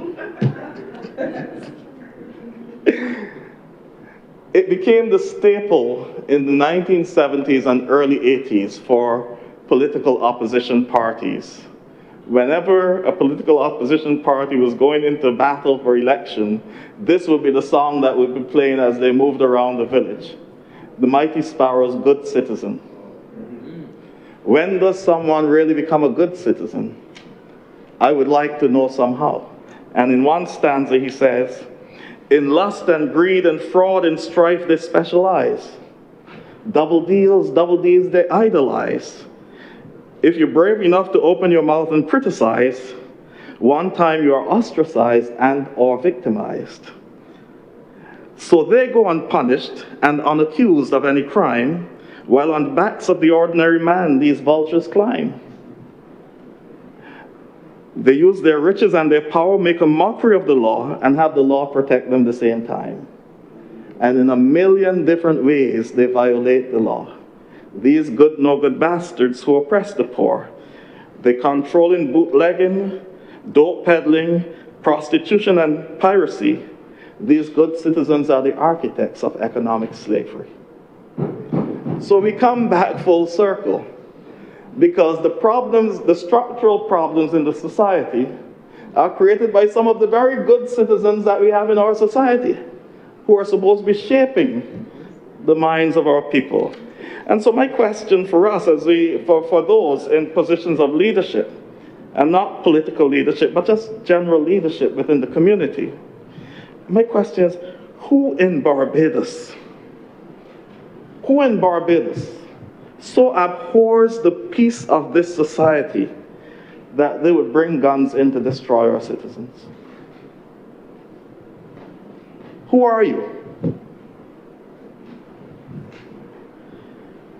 I would not try to speculate, but I suspect, as Senator Niles says, we know who some of them are. And of course, no society can function without a strong legal system, a strong judicial system. And so I support the setting up of the new court and the appointment of the new judges to deal with the societal scourge of the crime. But the question is, will it heal? Will this heal the problem? And the answer is no, because we cannot legislate morality. We cannot legislate the shaping of a society. It has to be everyone working in their own sphere of influence to make a difference.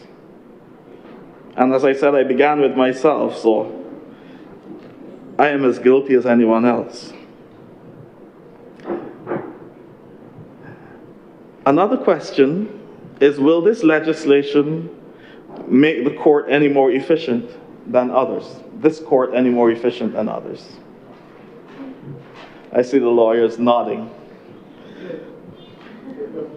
I am happy that Senator Benjamin clarified what happens to defense lawyers and what they go through.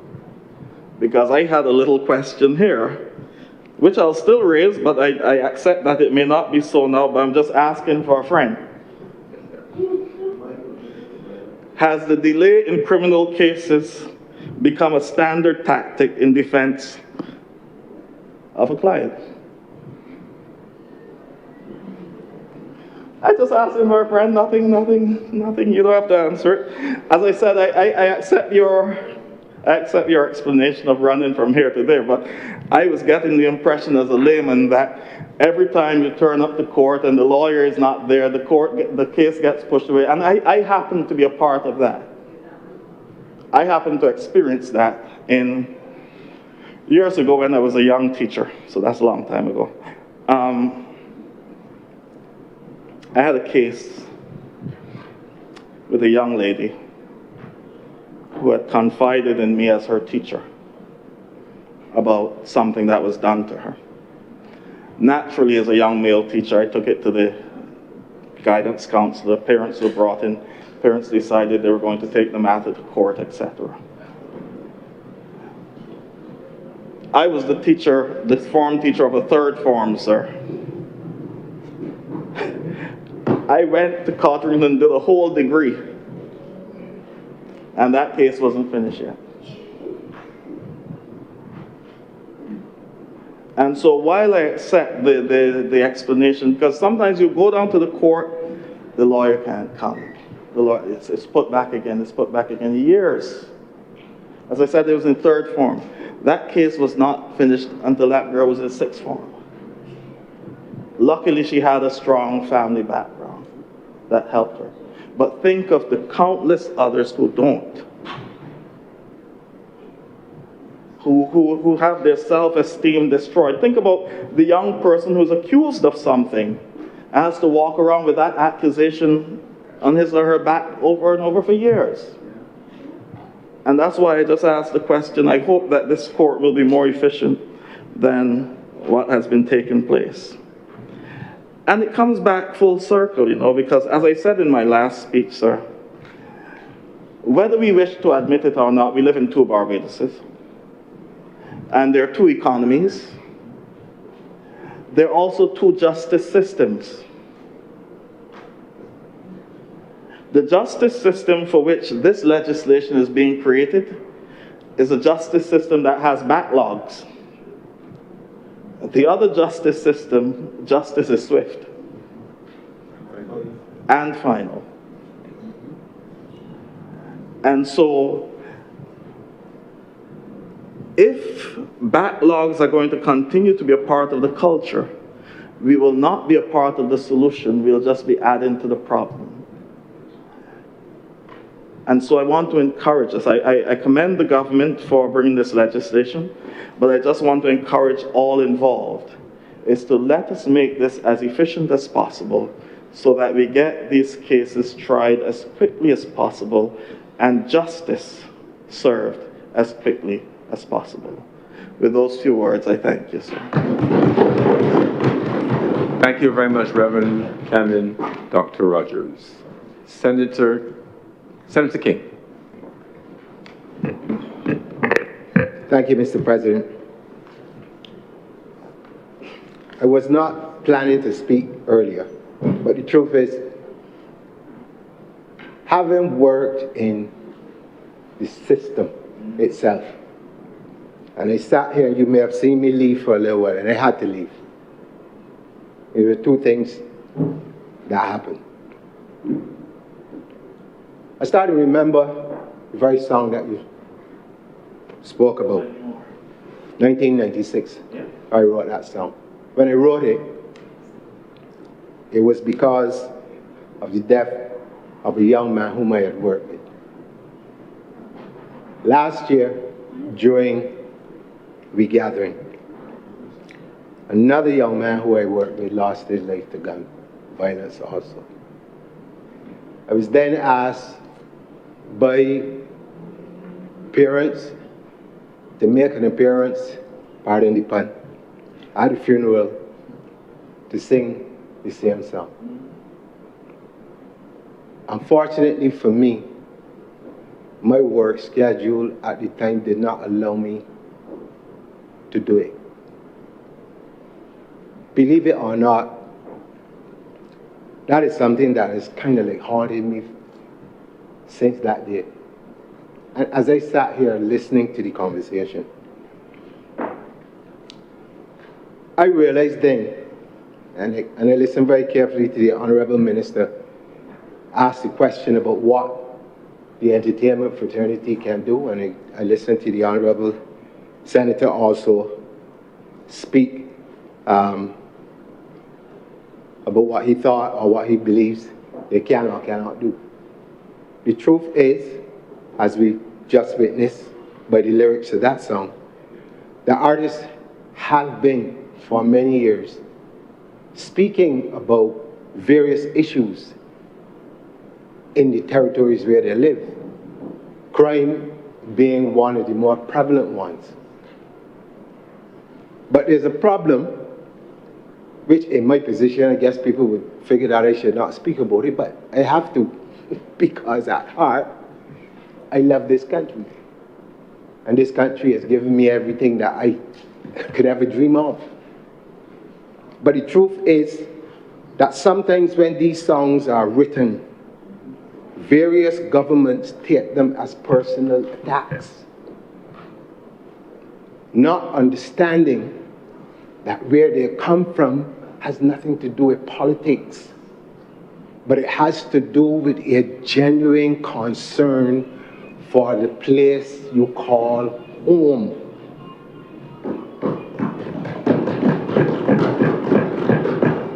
And it is in that light that I got up and left a little bit earlier. Because at some points of this debate today, I started to feel as if some of us were making laughing sport. This is too serious an issue to have any sort, any inkling of political divide. Imagine tomorrow that it could be a relative of any one of us, that a gun destroys your family life. Stray bullets, intentional or unintentional, stray bullets don't pick out anybody. They go where they go. I had an incident last year in regathering next door, Golden Square, Antiques Market. I left there to go and do something. When I come back, my wife is shaking. Fellas right through there with motorcycles and blah, blah, blah, automatic weapons. She got to be diving like if she is a soldier on the ground. These things are real. Some of us, we could come in here and try to score all the political points in the world. It will not negate the reality of what we face. And so I feel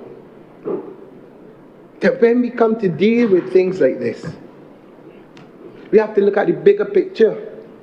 There are a number of pieces of legislation that have come before this Senate and the other place, which coincide with this legislation in this government's attempt to at least make a dent into crime and crime-related matters in this country.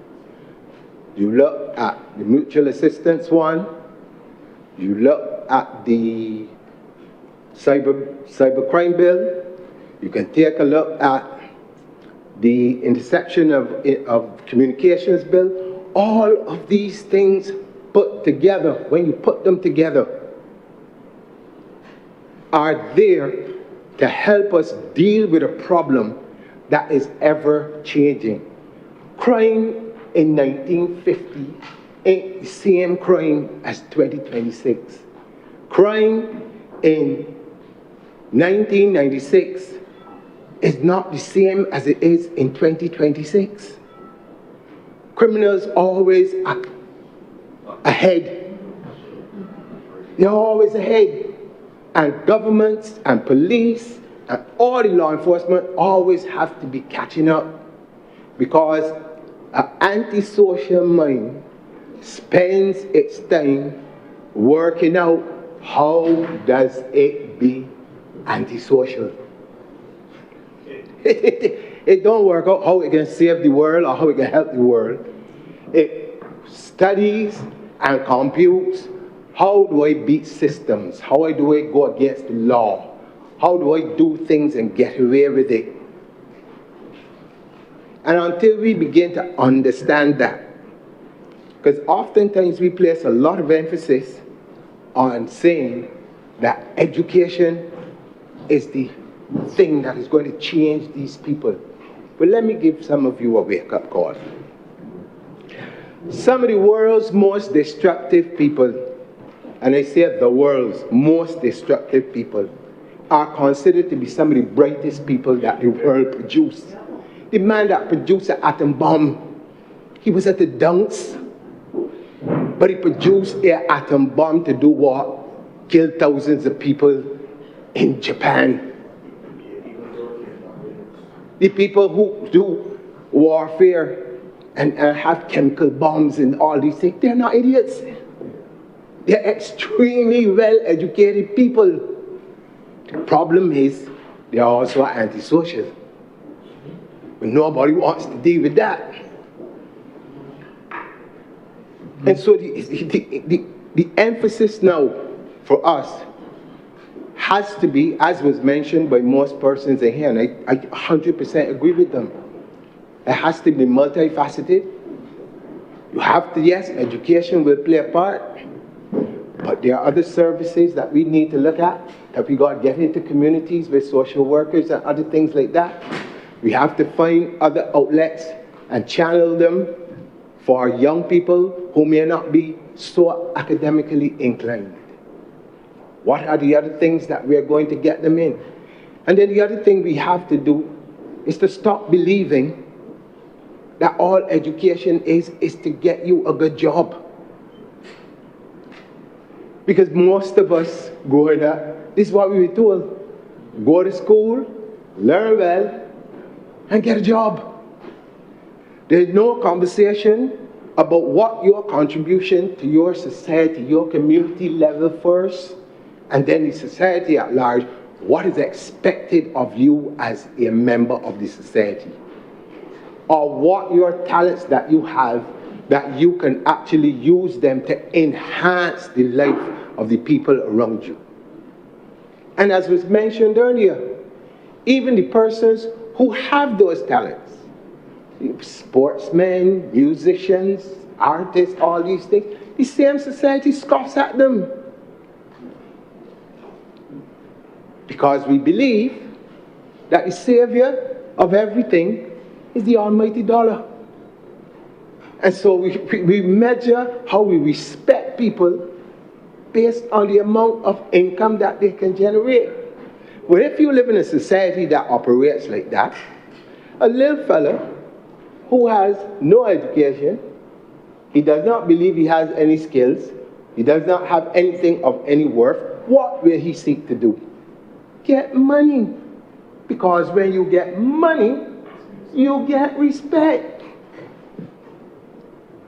Or he may look across the thing and think to himself, but this person here tell me to go to school and learn well, I'm making more money than he or she. Yep. This is the reality. I work in the system. So when I talk, I'm not talking because I got nothing else to do. I talk from a place of being right in the mud, where it all starts. And I know the difficulties that we have had. And I've spoken about this a million times, and I will say it until I die. That oftentimes with these younger persons, you give 3 years, 5 years, whatever the amount is, they are still going back into an environment that has not changed. And so that everything that you would have done, all of the progress that you have seen made, is wiped out in about 3 weeks, because they have to fit back into the place where they are going to live. And so whilst this legislation is well needed, believe you me, I support it 2,000%. Because the mere fact that you have backlogs and all of these other things create more problems. I mean, just think about it. You're a parent. I want you to just imagine for a minute that somebody shot your child. And your child died. They might not have done it intentionally, but it happened. That child is dead. Would you not want swift resolution to this? Yeah. Imagine if you could see the person walking up and down in front of you, or even standing laughing in your face. The other thing I want you to consider is that if we don't wrestle this thing to the ground soon, good citizens, not the ones that you spoke about, but real good citizens, are going to find themselves in a position where they may believe that they have to take matters into their own hands. They may have to take matters into their own hands. And you spoke about the song How Many More. But that was only one of 2 songs I sang that year. There was a song called Fool's Paradise. And in that song, the line went, we becoming like the wild, wild west. We soon got to walk in bulletproof vests. 1996, I saw it then. And in 2014, I wrote a song called Mr. AG. And in that song, I said, you may very well have to bring back the gap and hanging, because criminals or bandits are taking advantage of good citizens. An observer had carried that, and various people over the years have commented about where we were going at that time and where we are today. And we need, at some point in time, you have to take some decisions that might not be popular, but they could be effective. We have doctors in here. When you got cancer, people do all kinds of things to survive with cancer. They take radiation. You go in the body and cut out parts. You do whatever you need to do to ensure that the patient survives. We are talking now about a society and a way of life. This country has been a shining example, like it or not. Some people would say otherwise, but I know through my travels, when you say you are a Barbadian, there's a different approach to you with people all over the world who know about Barbados. It don't come from a place of like you are some sort of vagabond or another sort. I remember being at university, and all one of my lectures would do is talk about his time in Barbados and how it was so orderly and how he got stopped by the police and they treated him a certain way. And sometimes I used to feel a little off because you could see all the other students from the Caribbean in the class getting a little antsy about it. But the point is, we have set such a high standard and example for the rest of the Caribbean to follow. And we can't take these things lightly. This court, this firearms court is necessary. It is necessary. Look, it is nothing new either. I wanted to tell one of the senators who asked why. We also did, when it was necessary, a drug court. When it was necessary, we also made it a family court to deal with specific matters that were of concern to the society. This is just another effort by this government to ensure that these matters that need urgent attention can be addressed in a manner that, one, is fair, and two, that is timely, and in three, that is effective. Now, are you going to get everything right? No, you won't. But as was mentioned 2 times in here, and I will mention it again, people quote from various philosophers and different things that they read and they follow. Well, I am, by religion, a Scientologist. And one of the things that you are taught very early in Scientology is that the wrong thing to do is nothing. You have a problem in front of you. You don't just look at it. You attack it. You might fail 100 times, but on the 101th time, you get it right. But you have to do something, because if you don't do anything, the problem still remains. It could probably get bigger, but it will not solve itself. And so these measures that we are taking today are just part and parcel, as I said from the beginning, of a whole set of different parts of legislation to tackle crime and the effects of crime in this country. And so I really just wanted to say those few words, because to be honest with you, Mr. President, this has been very, very difficult for me. And unless you've been in anything like teaching or working with children, you will not understand how difficult it is when you can see, especially young people who you've worked with, who you can see the potential in them, and their lives are cut short, oftentimes all because of a gun. And as we said, yes, we might not produce them in those numbers, but I'm one that grew up. I grew up in St. Philip, and I grew up just outside St. George, and that growing up, that was the thing all the time. You hear all the time, Buckley factory and guns. Right? We grew up hearing these things. Yeah, we grew up hearing these things, right? But where I believe we now we've got the courts, we need to put the interventions in the communities now, so that our young men in particular, would have a different way of thinking about getting involved with guns. And I'm going to close now, but I want to say this to the young men out there. If someone brings a gun and gives it to you, there are only two outcomes when you use the weapon. One, you may kill someone. If you kill someone, you then are the subject of a reprisal.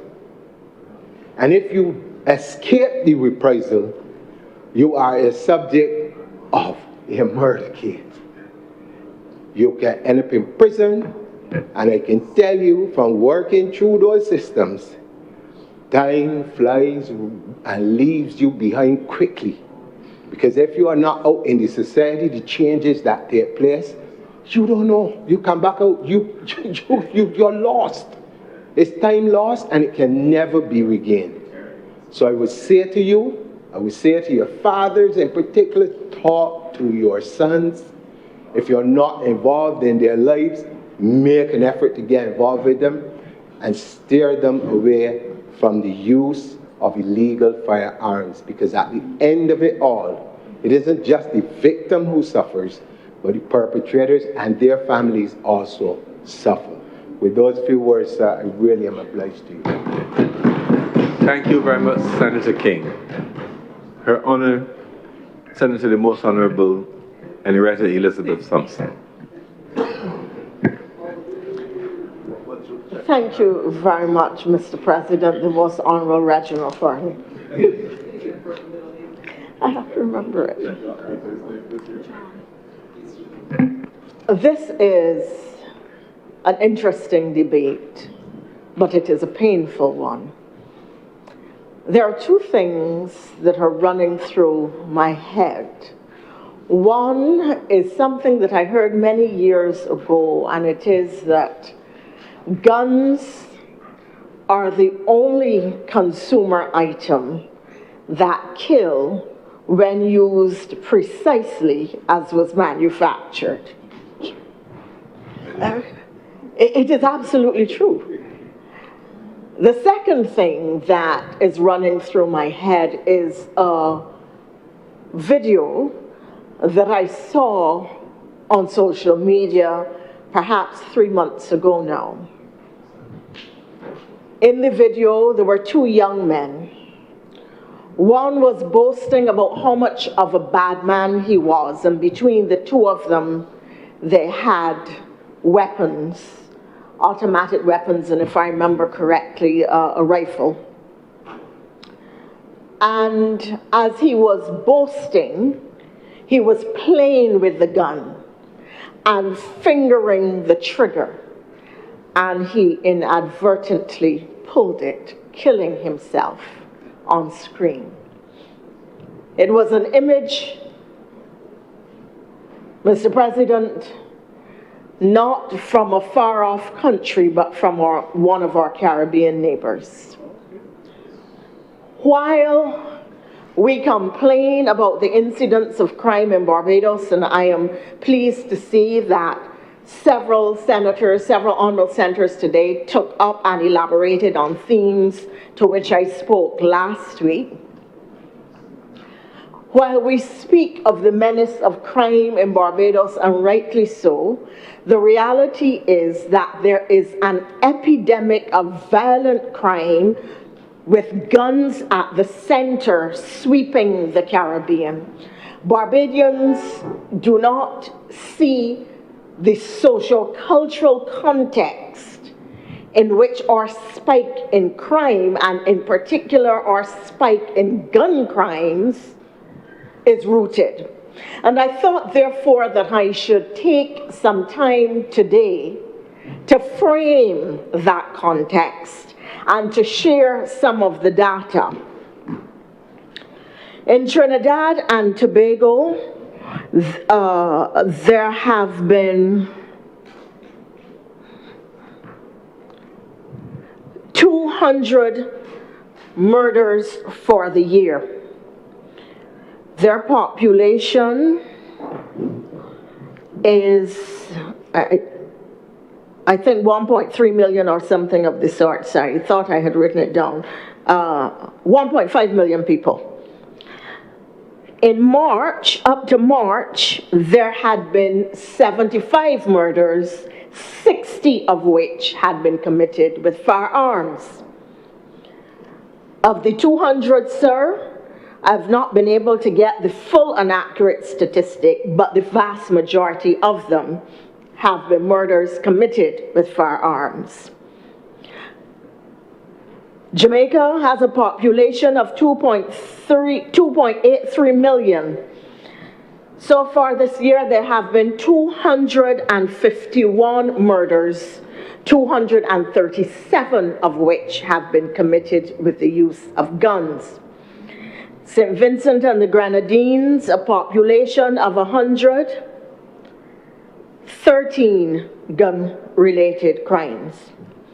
St. Lucia, 36 murders for the year, a population of 180,000, and you would note the relativities for our own population, sir. I'm letting people draw their own conclusions.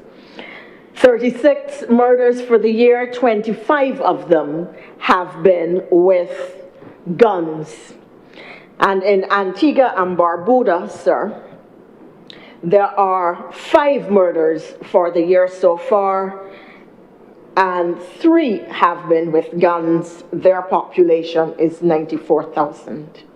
That frames the context of the per capita murder ratio to the population.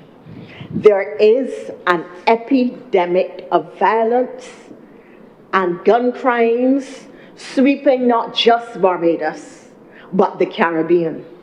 And when we say that government must do something, my response, as many others today, has been or is that the whole of society must do something. But equally, we must have a Caribbean response to what is a Caribbean problem. Because gangs have now become a Caribbean phenomenon, connected to North America. When the call comes, and I congratulate the government for seeking to put in place scanners at both the airport and the seaport to reduce the entry of firearms into Barbados. But the reality is that with micro-island states such as our own, with very porous borders, long coastlines that are not policed, and indeed because we don't have the resources and you can't be everywhere on the coast at every time, that the possibility of landing guns north, south, east, or west of the island in the wee hours of the morning is very high.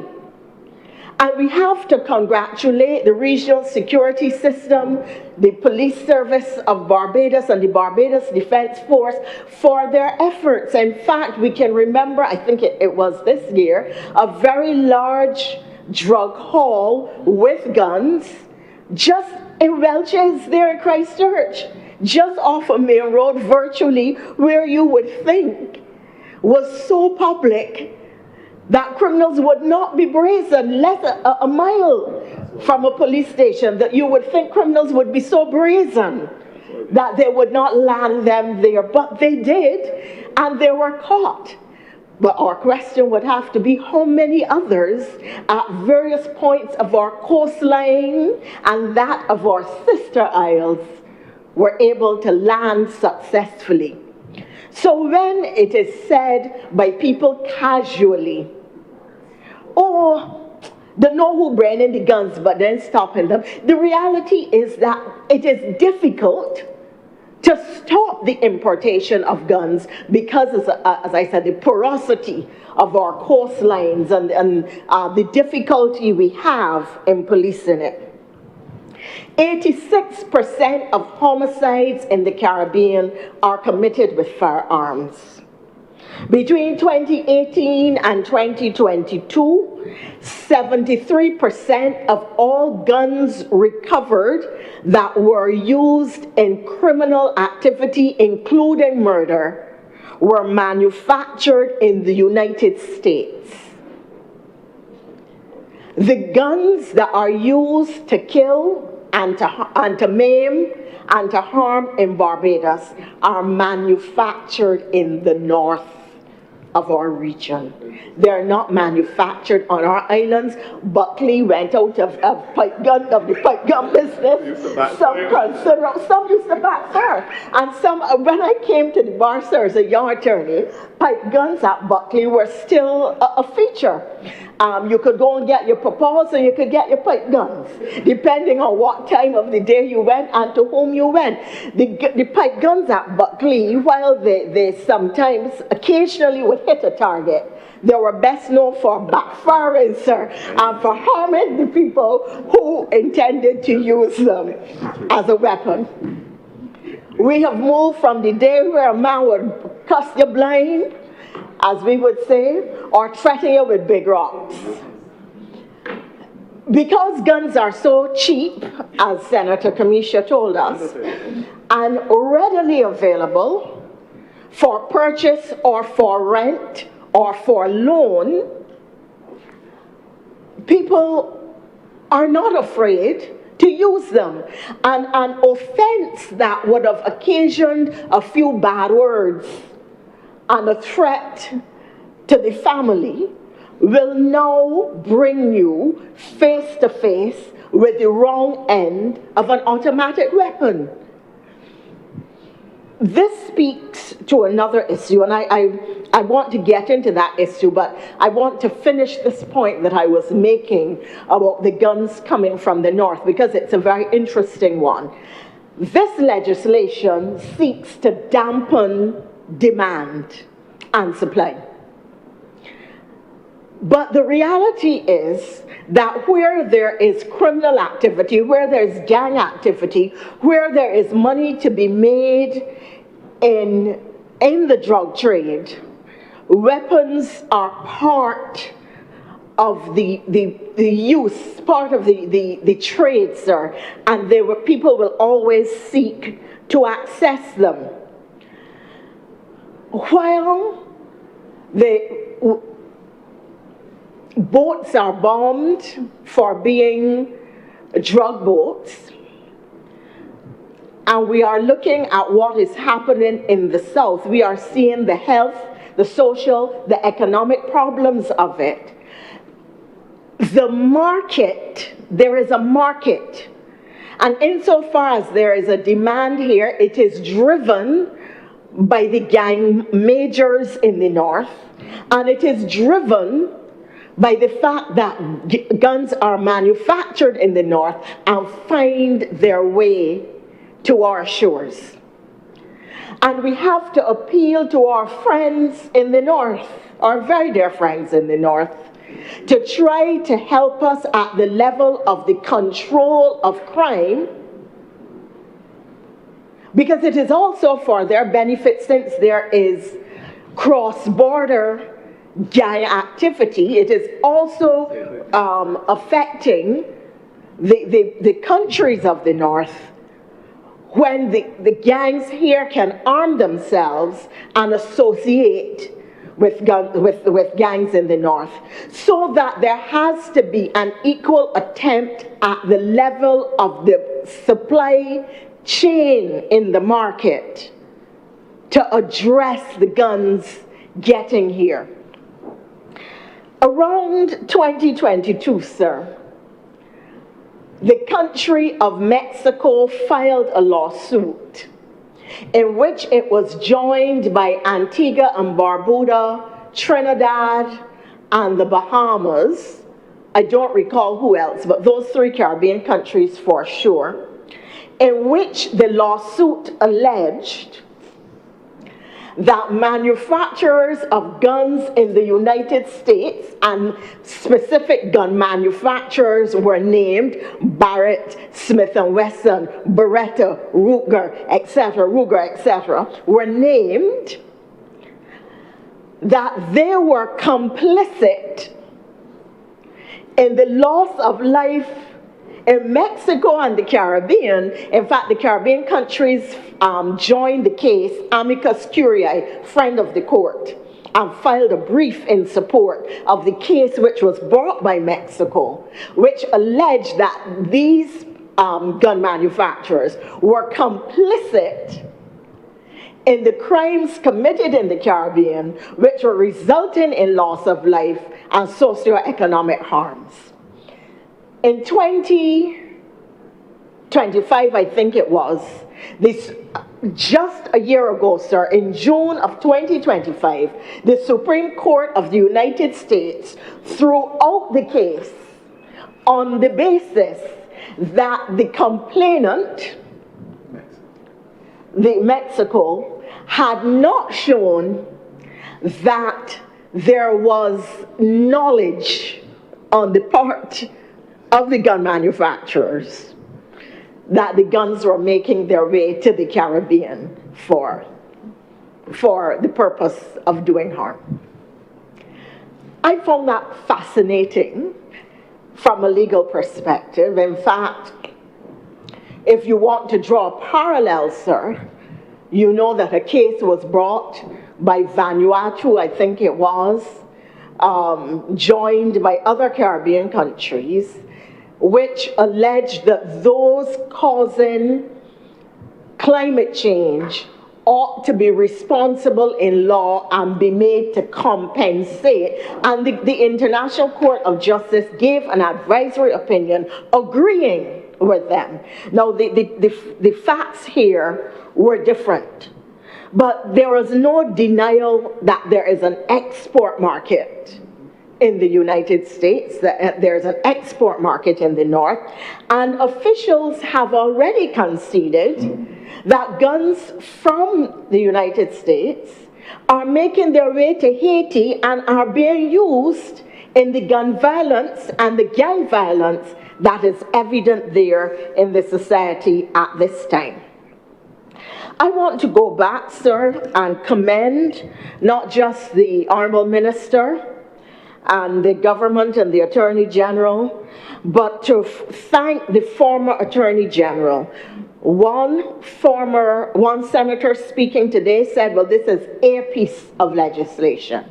But this piece of legislation finds nexus and support in the increase in the number of criminal courts, in the increase of the number of criminal judges, in the increase of the number of prosecutors, in the legislation which gives 10 years imprisonment for the illegal use of firearms, in the legislation which denies bail in serious offenses relating to firearms, for the trial by judge alone to speed up the processes of criminal trials, for the improvement in the terms and conditions and the better equipping of police officers, for the establishment of the Deputy Registrar of the Criminal Division of the Court to manage and expedite the processes of trial so that there are not undue delays, in anti-corruption and whistleblower legislation, and for setting up a proper forensic facilities so that the necessary linkages can be made where crimes are committed, the introduction of flexi allowances and improvement in the terms and conditions, the establishment of a new deputy commissioner, and the establishment of special constable posts, moving some of the special constables to the post of constables. Now, I repeat this even though I would have made the point last week, because we assume that when we say it once, that everybody in the public has heard. And I repeat it today because the insinuation was, well, this is only one piece of legislation, so what do you expect? It is not a single piece of legislation. It is a suite or net of legislation which is working in harmony with the social intervention measures that this government has put in place to address criminal activity and gun crimes in particular in this country. The point made by Honourable Senator Malalu that, or the suggestion that if you stopped people from having legal guns, that would be the end of the problem, is not connected or rooted in reality. The guns that are used to commit these crimes are not the guns of people who have legal firearms. They are illicit. It is an illicit or under a second layer society behavior, antisocial behavior. And when we talk about two Barbadoses, and we like to use that expression in the context of socioeconomic differences. The reality is that when you go to the hairdresser or the nail tech, as a middle-class woman, the woman who is selling fish on the corner or working at the shop or whatever are in the same salons as you, paying the same money, they're the ones that all the crop over fets with all the hair and the nails and the new outfits and the parties that cost a lot of money. The socio-economic differences in our society are not that great. When you talk about two Barbadoses, the two Barbadoses that exist are those who live legally and those who live illegally. Those who live by way of criminal activity, who have a whole network that supports them, people that will not talk because they are supported by criminals or criminal activity. I admit that there are also those who live in fear and therefore will not talk because, as the Honourable Senator Rogers and I were speaking, I don't think you'll object, earlier in the day, in a small society, everybody knows everybody else. Everybody lives in the same community. Everybody... Sir, everybody is connected by some kind of relationship. I remember I was once having a conversation. With a person, and I happened to remark, oh, so-and-so is just such a disgusting person. She looked at me with a smile and said, that's my husband. Honest to God, so I tell you, no lie. So this is a society where there are all kinds of connections. And therefore, people will not talk. People will not talk about somebody who is visiting them late at night. People will not talk about somebody who is putting food in their pot. People are not going to talk about somebody with whom they grew up in school and still have a relationship with. People will not talk about somebody who is their cousin or somebody with whom they have familial connection. So really the police are up against it. Now, if the police would catch a few more people and inspire confidence, you know, it might help. But the reality is that the social networks that we have in Barbados, and I loved it when Honourable Senator Niles spoke earlier in the day about, about the fact that everybody knows how to get something in Barbados. It is just so true. It is part of our social fabric, and we don't even see it as dishonest. We ask no questions about how we are getting it 50% below the market price, or where it comes from, or what route did it get to your front door, how it get in your vehicle. We do not ask. We simply say, you pay for that? I don't pay for that. I can help you. I got a friend who got a friend, or I got a friend. And that's it. You get the item, and everybody is happy, and that's the end of it. So we have to look, and I've made this point before, at our social behaviors and our value systems and at what passes for acceptable, that really, when you look at it, does involve some level of criminality, because then the criminals speak to the hypocrisy of the wider society and say, well, you ain't doing it different, it's just a difference of degree or the nature of what we're doing, but well, you're the same kind of criminal as me. So this is something of which we have to be conscious. So I think that all of the honourable senators who spoke to the issue of addressing our value systems, that is of great relevance, that treating to the issue at the level of the Caribbean is something which we have to do. And strengthening all our systems, and I come to these 2 points now, sir. Many people believe that there are prominent persons in Barbados who are involved in criminal activity, specifically with drugs and guns. I do not know that that is true. But the point is that people believe it. And very often, when crimes are committed, we see those who have carried the gun. We see those who have pulled the trigger. We see those who are peddling on the blocks or out of their vehicles or bringing in the drugs on their fishing boats, etc. But we know that they are not the actuators of the criminal enterprise. We know that they are not the brains of the criminal enterprise. And we know that they're not the ones making the big profits in the criminal enterprise. And therefore, when the society sees that it is always the minnow and not the major who is brought before the courts or who faces penalties, then it reduces lack of confidence in our justice system and in our real ability to target criminal activity at the core. And that is part of the problem we have. I, sir, believe that we have to go after the entire criminal networks and enterprises. If they live in the gaps, pick them up.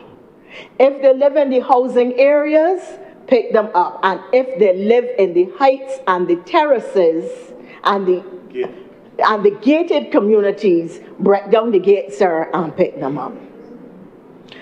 That will create a tremendous amount of confidence at the wider level of the society and may, in fact, inspire people to believe that the system is transparent and equitable, and they may, in consequence, be more inclined to say what they know.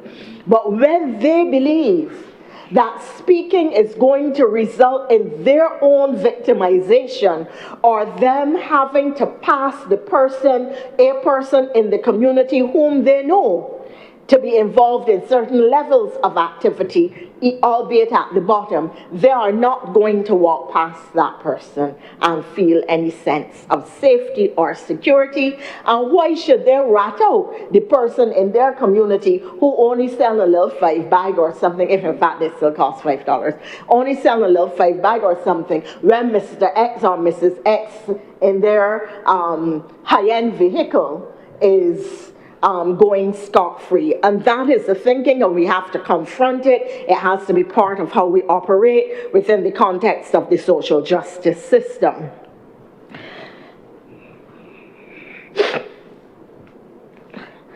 I should have said, sir, just for the record, because I got the sense that some honourable senators were not at all familiar with the case of Mexico that I spoke about earlier, that was in fact a $10 billion lawsuit. So it was nothing to scoff at all. The other part, sir, that we have to address is before young men would boast about having a certain type of job, and they wanted a job. They would boast about moving themselves up and their families through legal means. They would be defined. We used to talk, sir, and I know when you and I would have been younger people, sir. Yeah, about hard seeds and so on. And these were people, hard seeds, yeah. Sir, I'm probably adding a word to the lexicon of the younger members of the chamber, sir. But a hard seed was a person who was always very well dressed, who was moving up in their society, from poverty. There was some level of upward social mobility. You would see the house being converted from a board house to a bungalow, sir. A car, albeit a simple one, would be there. And of course, he was a hard dresser. He would be a man who, at the dances and so, at some of the popular places, sir, would be buying a lot of pork chops for ladies. He would definitely be... No, you have to understand the social background, sir. There are places that, he would have a lot of girlfriends and so. And so you have to ask yourself how we moved from that perception of self to the point where a man in our society, a young man, now defines his manhood by reference to the possession or use of a firearm. That's a long, long distance to travel, sir, in a very short time. And therefore, we have to ask ourselves, what are the social interventions, the further social interventions that we need to put in place to address this difficulty and this changing value system that we are seeing, and the fact that young men, many of them, seem not interested in work, not interested in hard work, not interested in getting any skills that allow them to increase their earning capacity, but are quite willing to use guns to cause harm and to take lives. What makes it so easy for them to do so? That is a challenge that not just this country, but the entire Caribbean is facing. And the social solutions that we need to put in place would not just be peculiar to Barbados. They would have to be peculiar to the region, because, as I indicated, there is an epidemic of violence sweeping the region.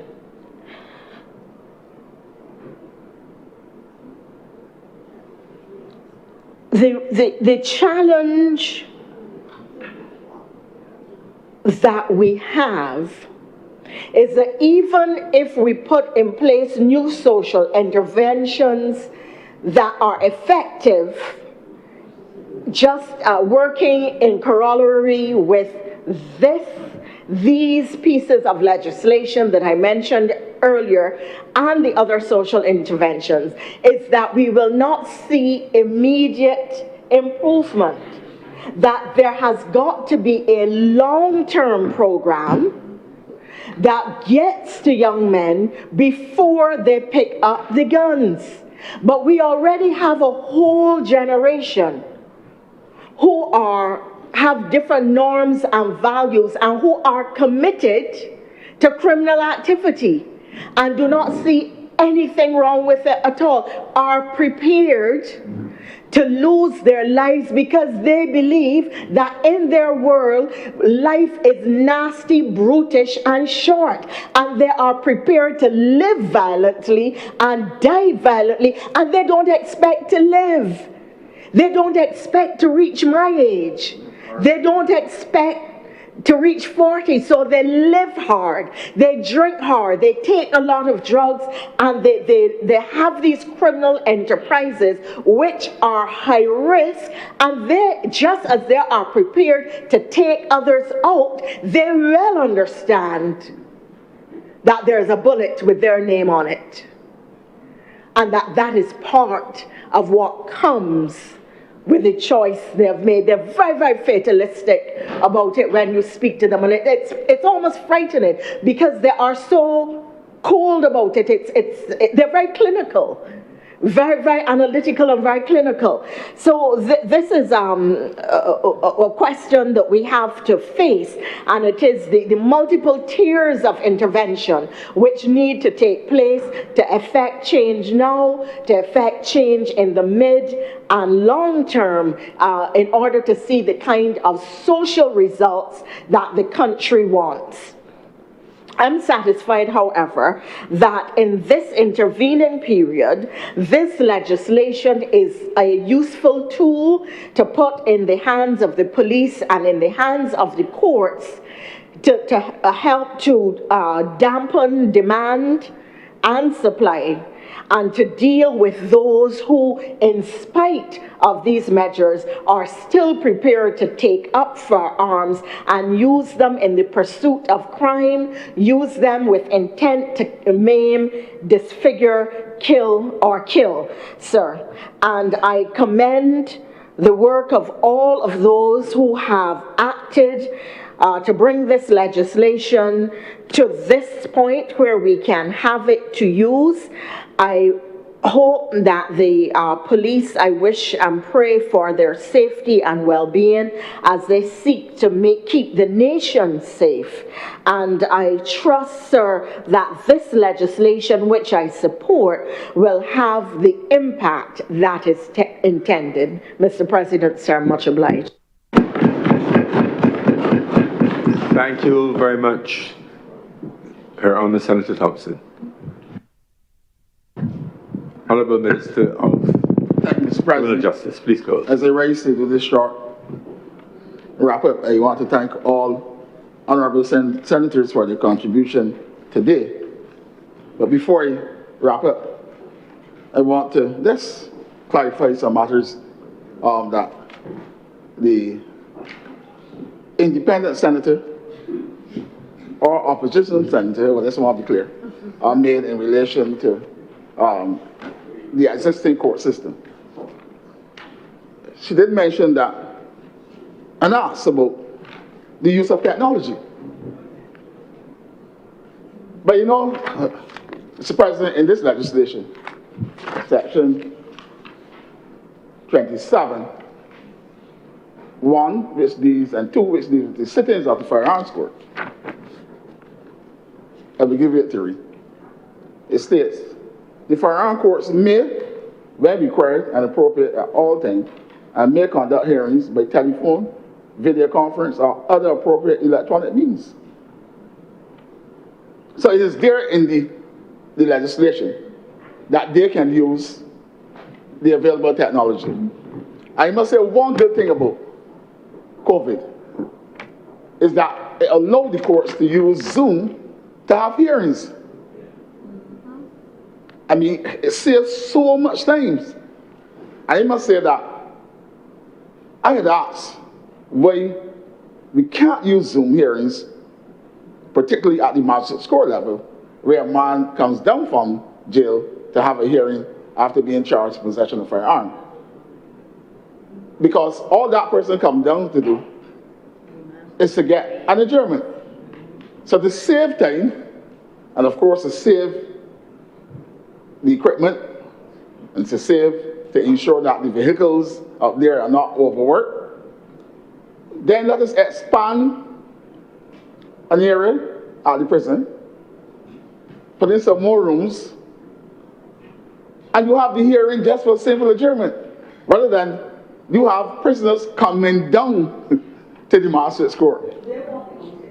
And coming down to the magistrate's court. But I also saying this as in terms of public safety, and also safety for the prison officers too.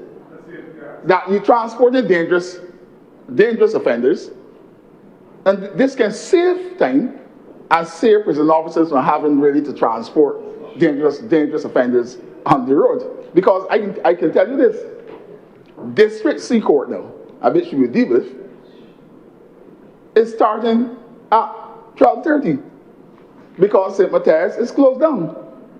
And we are working on that to ensure that District C can have a place that will start at 9 o'clock, or courts will start at 9 o'clock. Augustine 6 at 9 to 12:30.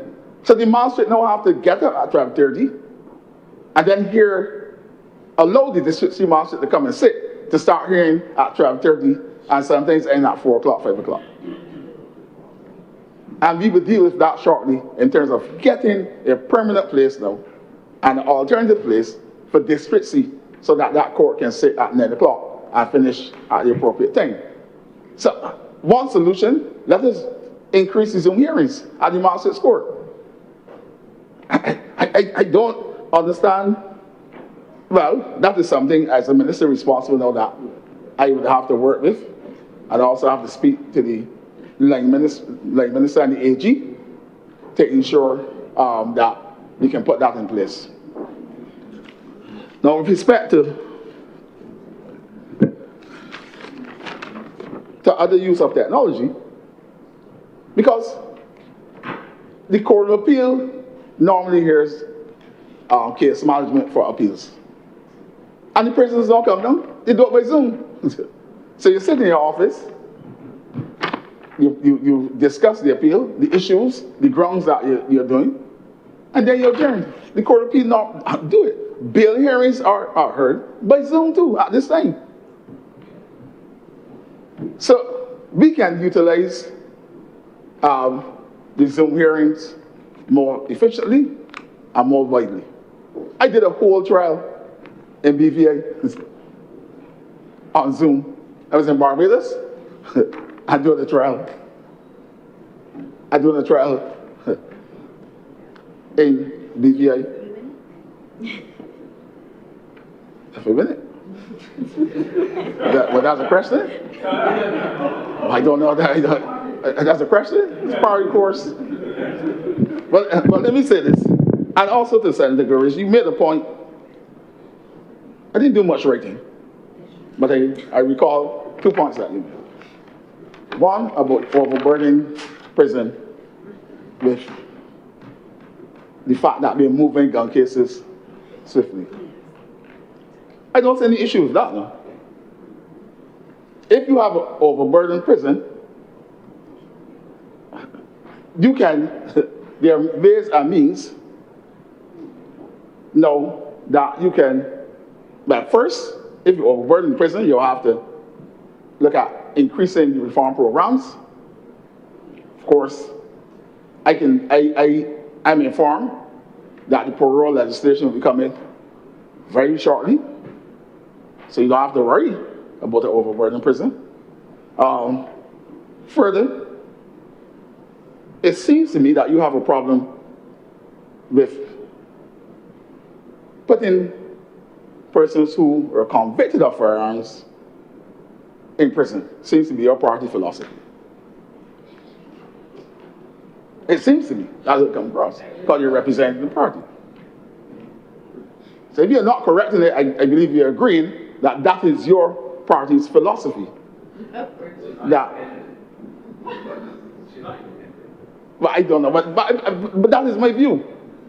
And to say that, I believe Yes, government would seek to put reform programs in place, look to modernize the penal system reform act. Further, I also would report to this chamber that we are modernizing the criminal justice system in respect of evidence. I can report to this chamber, even with respect to station diaries, even with respect to extracts on the public medical journal. We no longer have, our police, our practitioners no longer have to deal with paperwork. They're being digitized. And that will save time. Because many a times, the production of extracts from the station diary, Benjamin, you know this? The extracts from public medical journal cause delays in court. Considerable delays in court. You know why? Because it seems to this policy that after 5 years, this policy, I don't know where it comes from. After 5 years, a station diary that is so important to justice that puts and deals with the interaction between suspects and policemen in custody, after 5 years, there seems to have some policy that they get rid of them or destroy them or what. That is my experience. So what we're doing now is modernizing the system, digitizing them. And that 400,000 records. 400,000 already? That is information for the public. You can't have a system that is being delayed because of station diaries, extracts from public medical journals. The doctors, the important in it, because the doctors place their findings in the public medical journal, important in sexual cases and all types other cases too. And if that is missing, then the prosecution is at a disadvantage. The defense will like it. But the prosecution has a disadvantage. Now, and then all this talk about delays in the systems. It's true that the case management is an important aspect in any criminal justice system and component in the criminal justice system. It's important. I said this morning that case management is the focus of the police service now. And I say that because shortly, the police prosecutors in the magistrate's court will be replaced by trained lawyers.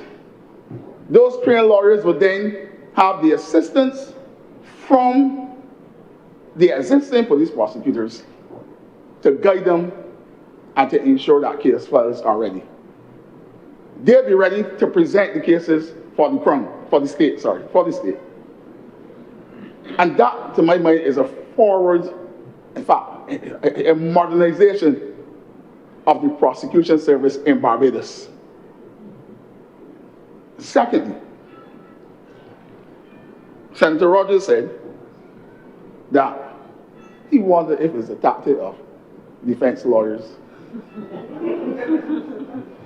to cause delays in a trial. That is part of their defense, a modus of operating. Now, defense lawyers have to wait, in my experience, have to wait years and years for disclosure. Sometimes, the other important players, like witnesses, not in control by defense lawyers, cannot be found.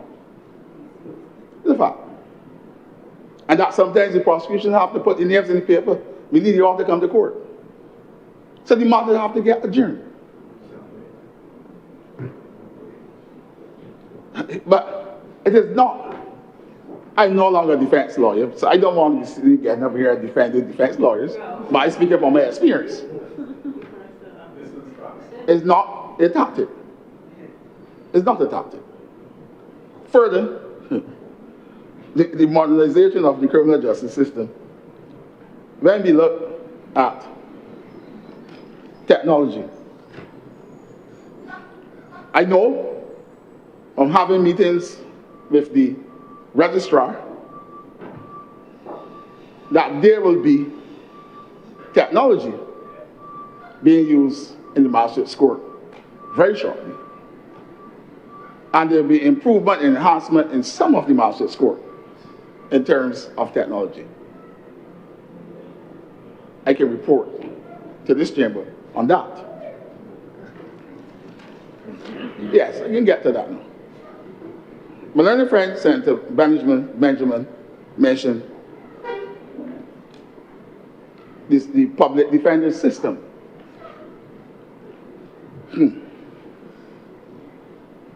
I, on the other hand, will support the expansion of the legal aid, community legal services for other offenses, because it would give other young attorneys the ability to come to the criminal bar and to get involved in the criminal bar, because it's an incentive for them. And some of the courts, for a fact,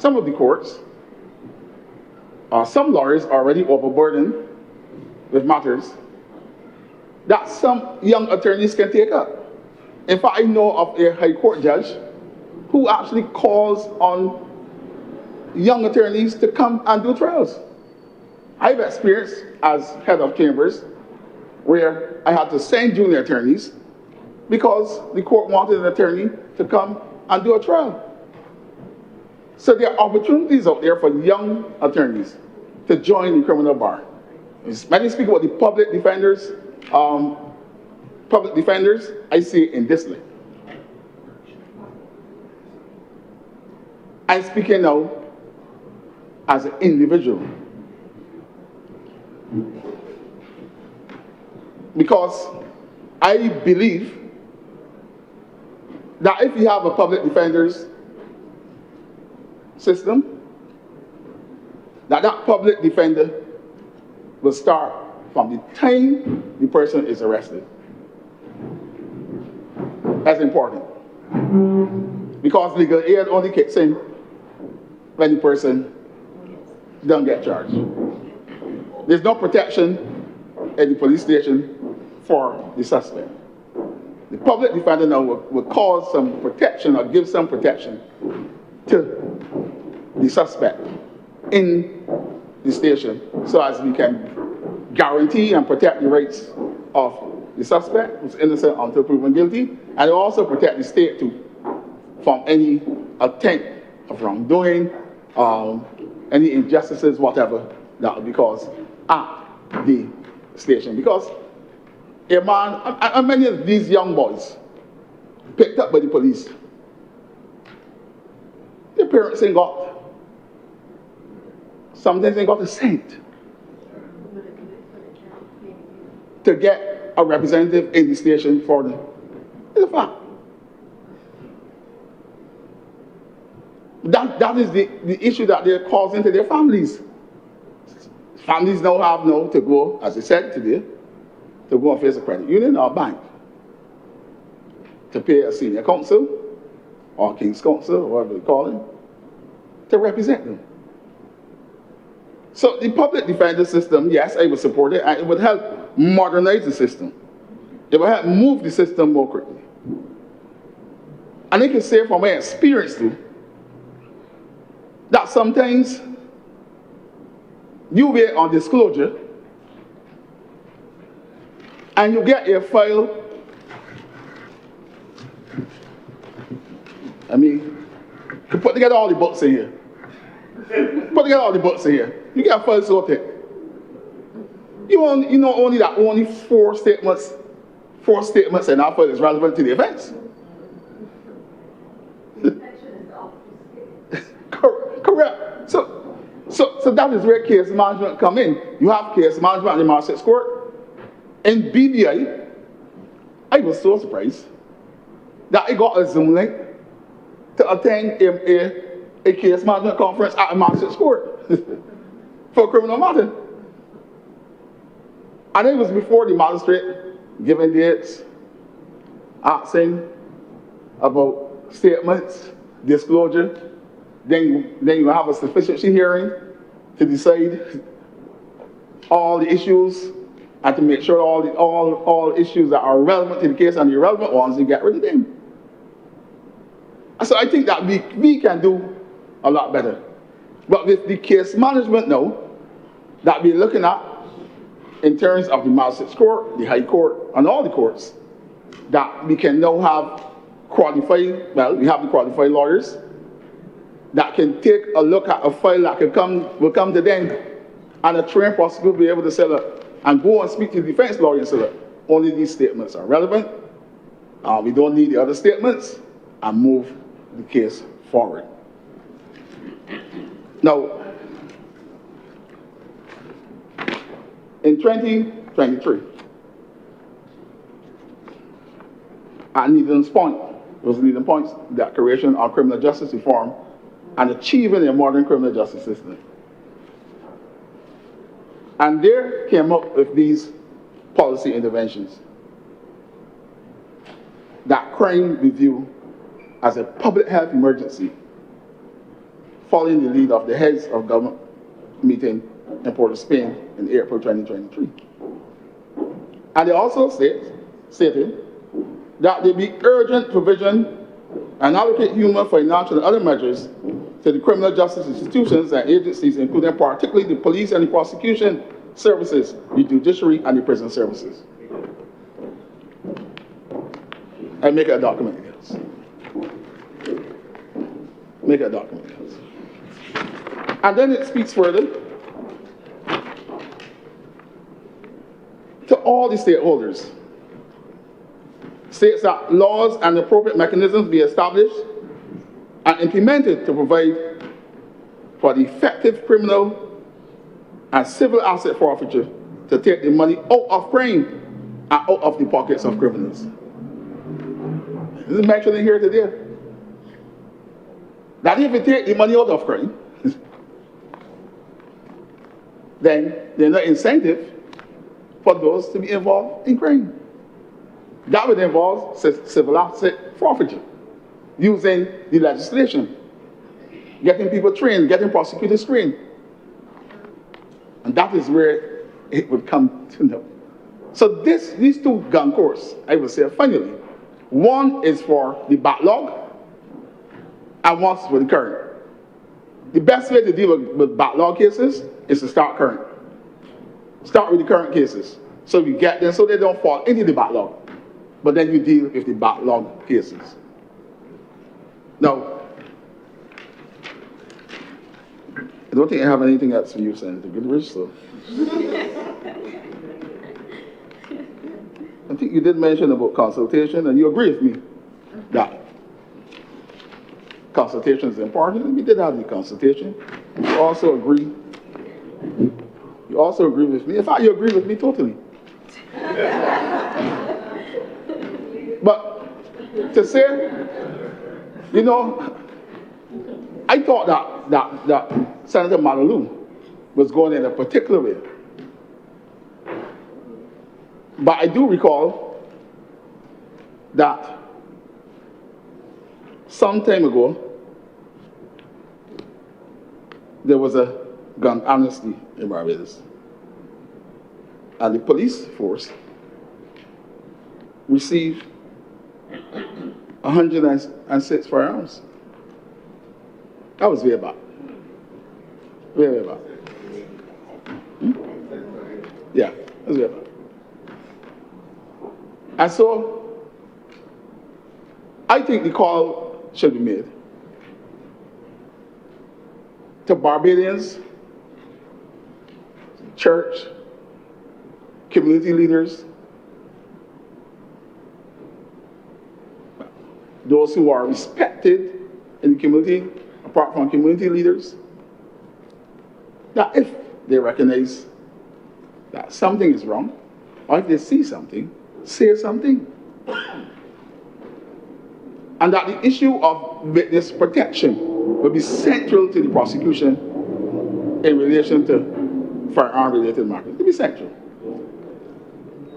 And hopefully by then,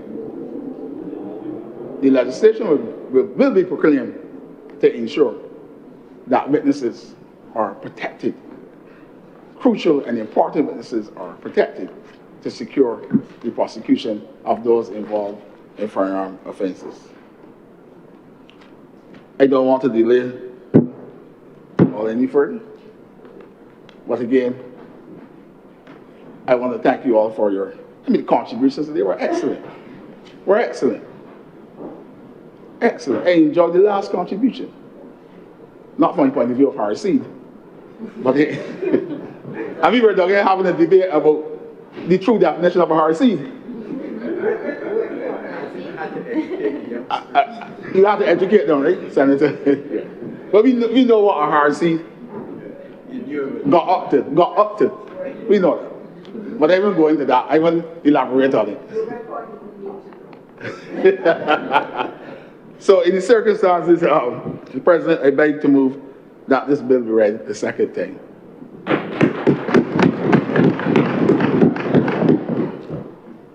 The question is that this bill be read a second time.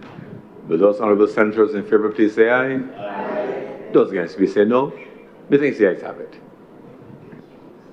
Mr. President, I beg that you leave the chair and the House resolve itself in committee for further consideration of this bill. The Senate, yeah, Senate. My apologies, Senate. Humble apology. The question is, I'm accustomed to the House. The question is that I do not leave the chair and the Honourable the Senate resolve itself in the committee for further consideration of this bill. Will those honourable senators in favour please say aye? Aye. Those against please say no. Methinks the ayes have it.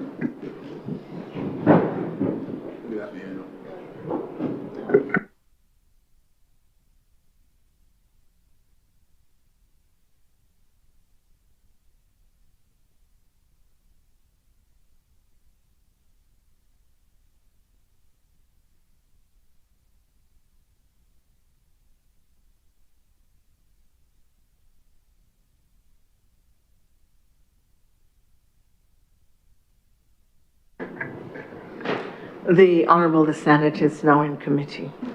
Clause 1. I'd like to move that Clause 1 stand part. The question is that Clause 1 do now stand part. Will all honourable senators in favour please say aye? Aye. Those against, would you please say no? The ayes have it. Clause 2. Part. The question is that Clause 2 do now stand part. Will all honourable senators in favour please say aye? Aye. Those against, would you please say nay? The ayes have it. Clause 3. I'd like to move that Clause 3 stand part. The question is that Clause 3 do now stand part. Will all honourable senators in favour please say aye? Aye. Those against, would you please say no? The ayes have it. Clause 4. I'd like to move that Clause 4 stand part. The question is that Clause 4 do now stand part. Will all honourable senators in favour please say aye? Aye. Those against, would you please say no? The ayes have it. Clause 5. I'd like to move Clause 5 stand part. The question is that Clause 5 do now stand part. Will all honourable senators in favour please say aye? Aye. Those against, would you please say no? The ayes have it.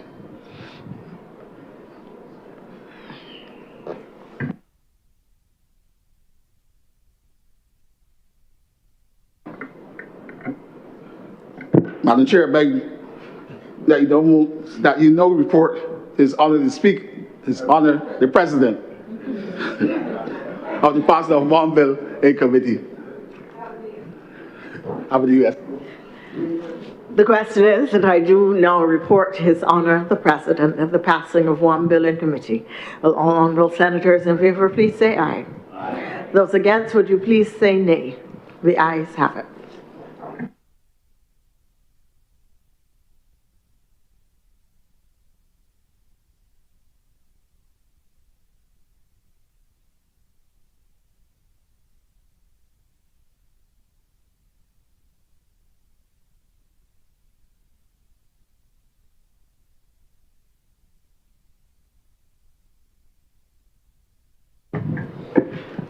Deputy President has reported the passing of one bill in committee.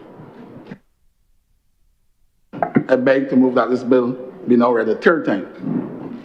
The question is that this bill be read a third time. Will those honourable senators in favour please say aye? Aye. Those against please say no. The ayes have it.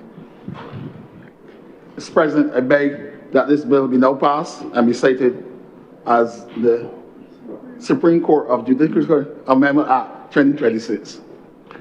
The question is that this bill do now pass and be cited as the Supreme Court of Judicature Amendment Act 2026. Will those honourable senators in favour please say aye? Aye. Those against please say no. Methinks the ayes have it. This bill is now passed and so cited. Senator Cummings. Mr. President, thank you very much. This brings us to the end of government's business for today's sitting. And I want to, of course, thank all honourable members for pushing through this important legislation. And I beg to move that this sitting of the Senate be adjourned sine die.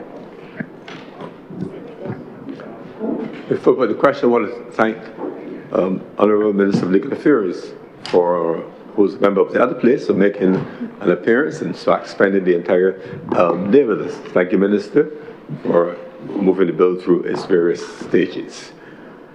The question is that the Honourable Senate do now adjourn sine die. Will those honourable members in favour please say aye? Aye. Those against please say no. Methinks the ayes have it. The Senate is accordingly adjourned sine die.